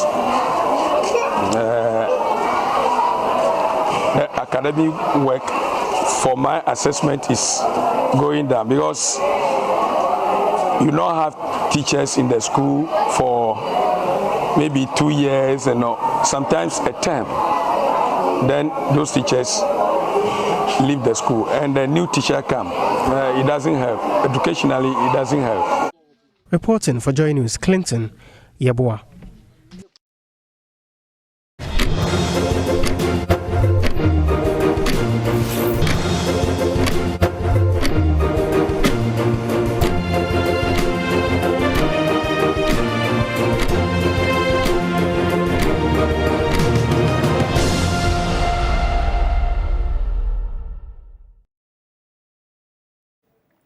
Well, joining us for a conversation on this latest installment of, well, Ghana's Schools of Shame, we have Divine Kpe here, Senior Programs Officer, Africa Education Watch. My first question to you.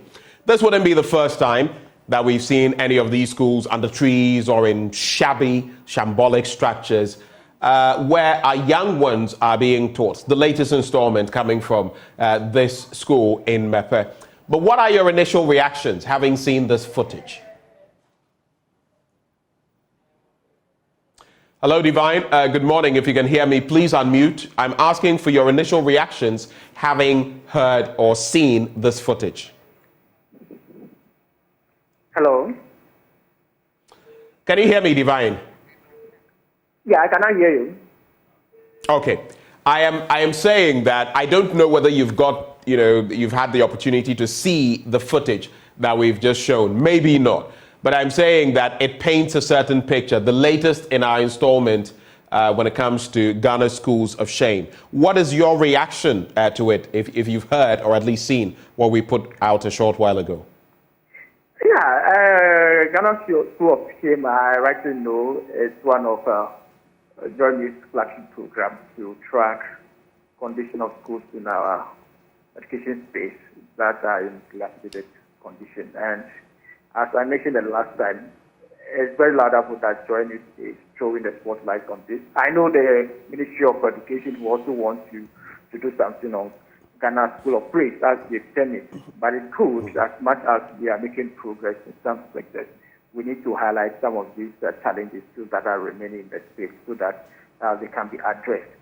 As I mentioned in all the other previous engagements on the Ghana School of Shame series, we don't have a plan in place to address issues of infrastructure deficits in our space, especially when it comes to desk challenges in our schools.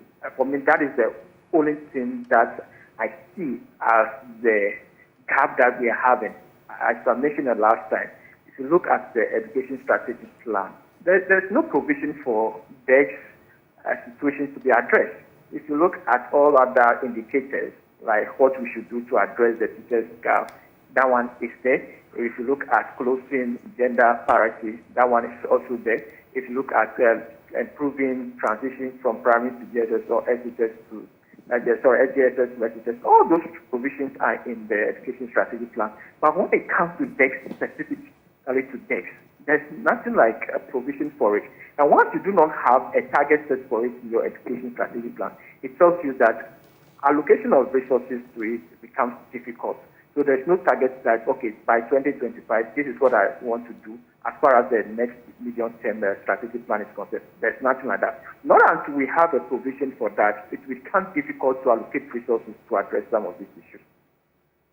Now, looking at the peculiar situation of this institution, Christ the Answer RC Basic School in Mepe, you can talk about the roofing, you can talk about other aspects of the entirety of the building. So you would see that the roofing, the sheets have rusted. I mean, that in itself is a health hazard. The wooden structure is very shaky. You can also see that the blocks have corroded or eroded, if whichever of those terms you would like to use. Simply put, this is not a place where children should be studying, but they are. Again, I want to go to the details. The last time we had a conversation, we were talking about the regional breakdown. What does this paint, especially in the Volta region, and now we're talking about North Dong to be specific? How bad is the problem of that in that region? All right. We don't have specific disaggregation of disaggregation of data when it comes to infrastructure deficits, especially DEX. We do not have that. But as far as also the over 5,000 schools that are under three shared and data structures are concerned, the data is not saturated, so it's difficult to give specific data to Volta region.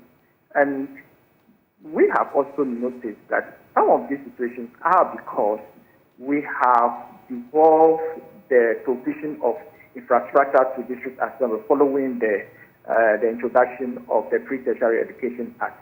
Now we ask the district assembly to be in charge of this provision, but unfortunately, the district assembly do not have the financial capacity to address some of these issues. If you look at the money that they make in a year, some of them cannot address the issues. And talking about the district assembly common fund that is not coming regularly and it's not coming in the full tranche, it becomes difficult for them. Some of them will have to rely on their IGS. But you ask how many of them that are raising sufficient IGS to address some of these issues in their jurisdiction. So yes, the Education Act has devolved that particular responsibility to them, but we are not mindful of the fact that they do not have the capacity, and we do not also have structures in place to support them to address some of these issues. So not until we capacitated the district assemblies to raise sufficient internal resources to address the issues, and then also make provision for the district assembly common fund to come in full tranche and on time, we'll continue to see some of these issues, because at the end of the day, when you talk about the issue, ministry also points you to the fact that what about the district assemblies? What are they doing? Because you look at the Education Act, it says that they are to take direct responsibility of those issues, but they do not take into consideration their financial capacity. So I believe we'll need to get to the point of ensuring that we support the district assemblies to find alternative or innovative ways of raising internal resources to address some of these issues. And exactly what we are doing at Africa Education Watch, we are providing support for Adenta municipalities to design resource mobilization strategy to mobilize resources from sectors like the private sector on addressing some of these infrastructure gaps in their jurisdiction. It's very important that we tailor some of those approaches and identify areas that district assembly can get extra resources to address the issues. So looking at these structures, and again, I do not know whether you have the benefit of watching these structures, but it is woeful. It is nothing to write home about. You look at the Christ the Answer RC Basic School, and they need answers. They need answers in terms of this structure they are in. I mean, the structure could collapse at any point in time, and it's one of those in our series. But what do you think can be done in the immediate term when it comes to such structures, which in themselves are a safety hazard? What can be done in the immediate term? All right. In the very immediate term, it's very important that the community members continue to demand accountability from their local government. I think that is the best approach at this point in time. Not until the community people continue to mount pressure, we will not see action from people that are supposed to take action. So it's very important that the community, through their assembly person, are able to mount pressure for them to see the situation in their jurisdiction. Because it remains a death trap. We don't know what will happen in the next minute, especially when we are hearing issues of torrential rainfall in recent times. So it's very important that the community people, they mount pressure on the local government through the district assemblies, and even not necessarily through the district assemblies, but in the outreach. they themselves can mobilize and say, look, if we do not take action on this particular issue, this is A and B action will also take. So for me, the community activism is very important in addressing some of those instances. And then also local CSO or community-based organizations, we will need to also demand action from the district assemblies in those places. Otherwise, we will not see action from them. There can be immediate situations or interventions like putting temporary structures that at least provide some form of security than what the video is painting. Until we get a permanent structure that actually assures all the students of a safe learning environment. Now, in this instance, we have those school children in this very, in this rather pathetic situation. If you take a look at the nation generally, what is the picture you see on the back of such schools or such dilapidated structures being used as, teaching centers or schools? Please come and give me the question.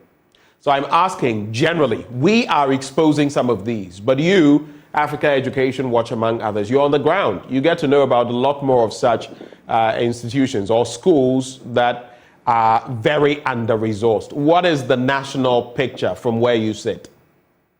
All right, the national picture is that we have about, if you look at the EMIS, about 20% of school structures or classrooms that need major repairs. That is what the data says. That classrooms, 20% we have in the country need a major repair, and over 5,000 schools under 3 shared and dilapidated structures. So that is the national picture.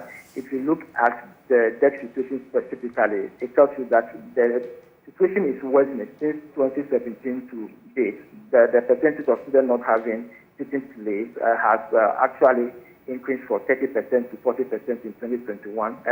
So it tells you that those not having desks, the situation is worse in 2021 compared to what it was in 2016-2017 academic year. And we are also seeing huge disparities when it comes to southern sector and then northern sector analysis. So you could see even instances like the northern region, about 80% of the people not having desks to sit on. And we haven't addressed the disparity that exists between the southern and then the northern sector. And what then does that mean for education at the basic level? What it means is that it will affect teaching and learning, effective teaching and learning, and of course, when we talk about quality. Of course, we know that DEX actually is an availability that affects students' ability to write in class or have a good teaching posture to learn well. And then also the classroom nature also acts as disincentive to some of the teachers to be able to provide effective teaching and learning. So not until we get to the point, the minister has been talking about 21st century classrooms. Of course, we need even to, those standards are not even talk about 20th century. So at least let's get 20th century classrooms to some of these students before we even talk about the 21st century classroom. All that they need is a distance classroom for effective teaching and learning. For teachers to feel comfortable to come to school and to know that their security also is assured. Otherwise, the teachers will not give their very best in the classroom. You are teaching, and the next thing you are thinking whether you are safe under that structure. Of course, you have some of the location also that you can even be seeing snakes in classroom, and the students are not safe. So it's very important that we get the students appropriate learning environment where effective teaching and learning can take place. If that is in place before we even continue the discussion with the 21st century classroom, that would be appropriate. Now, when mention is made of such structures, then we're referred to the Ghana Schools of Fame. And indeed, we hype the Ghana Schools of Fame as well in terms of STEM education and others. But this also takes away quite a lot, especially at the basic level. If you look at the impact, because we have quite a number of these, I remember promises were made about schools under trees and eradicating them.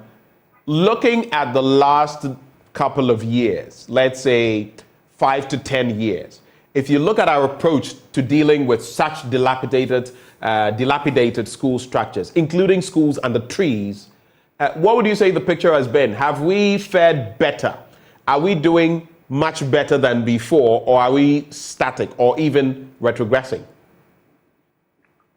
All right. The situation is not better, as I mentioned earlier, when it comes to the expectation deterioration, when it comes to schools that are still unactually giving the data, and then classrooms that need major repair. Also, I gave the data. Right. There's no indication that we are making progress in addressing these schools of shame. We are not making progress. It's our assessment in 2021, 2022, when we reviewed the last medium-term education strategic plan. It tells that on average, if you want to divide the number of schools that were constructed within the 4-year period of the previous medium term by the number of district assemblies that we are having in the country, each district assembly would have been doing less than one classroom or a school in their jurisdiction. So if you are having the number of schools that were built between 2018 and then 2022, and you do the division by the number of districts that we have in the country, and you can't even have 1:1 district. It tells you that we are not making progress, and our effort is not enough in addressing the situation. Not until we are able to invest in basic education sufficiently, more specifically to address issues of infrastructure, will still be here. I mentioned to you the last time that even the major situation we are seeing is that aside the captation of the GET fund, we are seeing 30% of the GET fund being allocated for non-infrastructure projects. For instance, buying of laptops for teachers, and digitization agenda like buying tablets for SHS students, and provision of or improving French and all other things. Even the textbooks are being provided from the GET fund. Of course, we need textbooks, but it is supposed not to be budgeted from GET fund. GET fund's primary purpose is for infrastructure. So we're supposed to see that particular budgetary allocation from the government of Ghana item expenditure line. Unfortunately, it is coming from a GET fund. So GET fund is left with roughly nothing to deal with infrastructure projects. But so for us, we have to address that situation as well, where 70% or high percent of the GET fund is going to non-infrastructure projects. Not until we address that, I will continue to see some of these issues.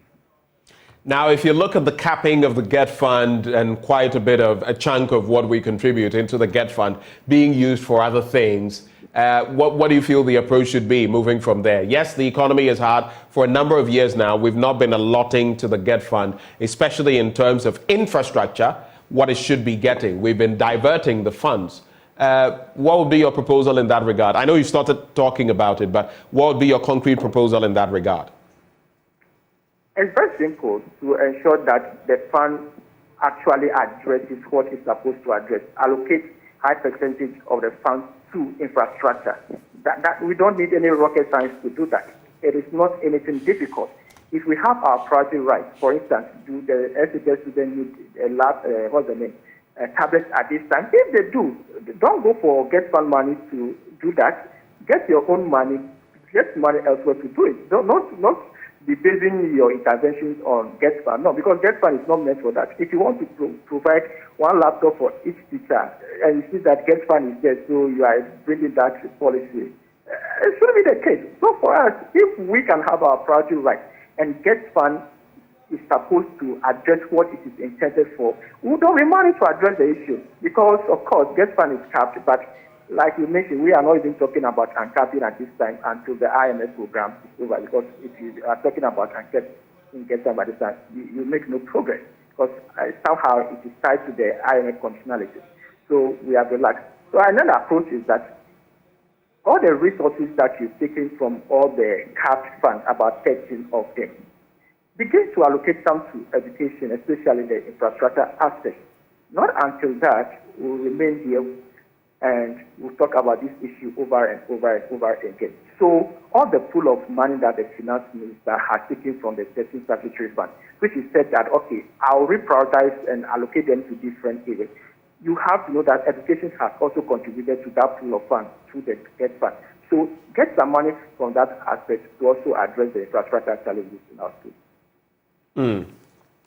And in this specific instance, here we see, unless maybe like we've seen with some corporate bodies, including MTN, reaching out to some of these institutions. In fact, one of those stories we couched out in recent times where MTN put up a facility in one such situation, and now a lot of children are going to the school. Unless we see something like that, whether on the back of corporate social responsibility or some wealthy people or personalities coming together to do this, or like we have done at the Multimedia Group in some instances, then it means we'll just have to play the waiting game and see how things pan out. What would be your final words in respect of this conversation then? What do you think is the way forward? Yeah, it's to build on what you just said. The corporate participation is very important. It's important that we have a strategic document that sorts out how to raise resources from the corporate entity and other bodies aside government to address the situation, because there are money in such spaces that we have not identified. Currently, what we do or we see is that each corporate entity is doing their own thing. But we can have a strategic document that actually has a pool of money from these places and address the situation at where they are actually needed. It will help. So the Ministry of Education will need to have a resource mobilization strategy in place towards addressing the situation.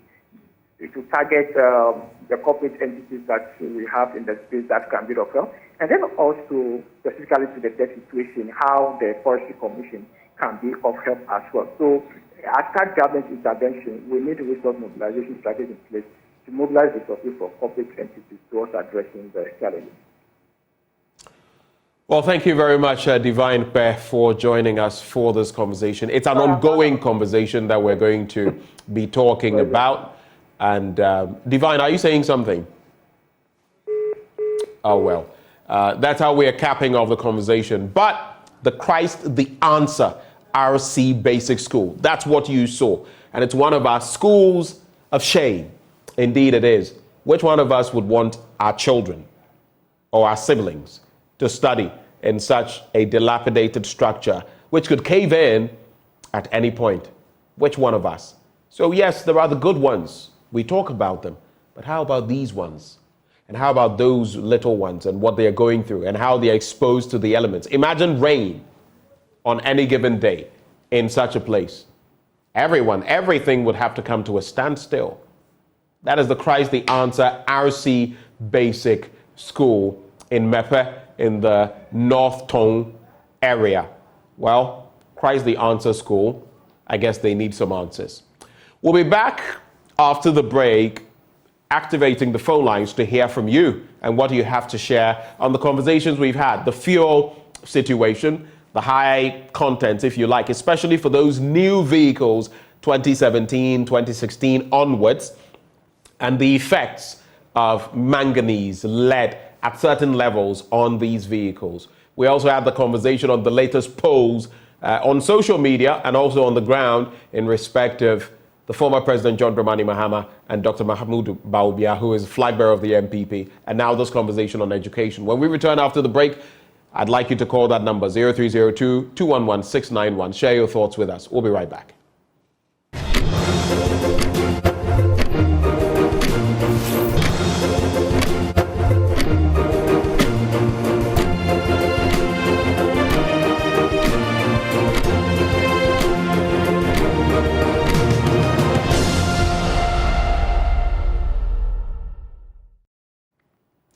Well, thank you very much for staying with us on the AM show. Unfortunately, our time has run past us so quickly. We'll try and make it up to you tomorrow for the call-in segments. But this is how we cap off the conversation today. My sincere apologies, and on behalf of the team as well, that we're unable to take your calls as of this point.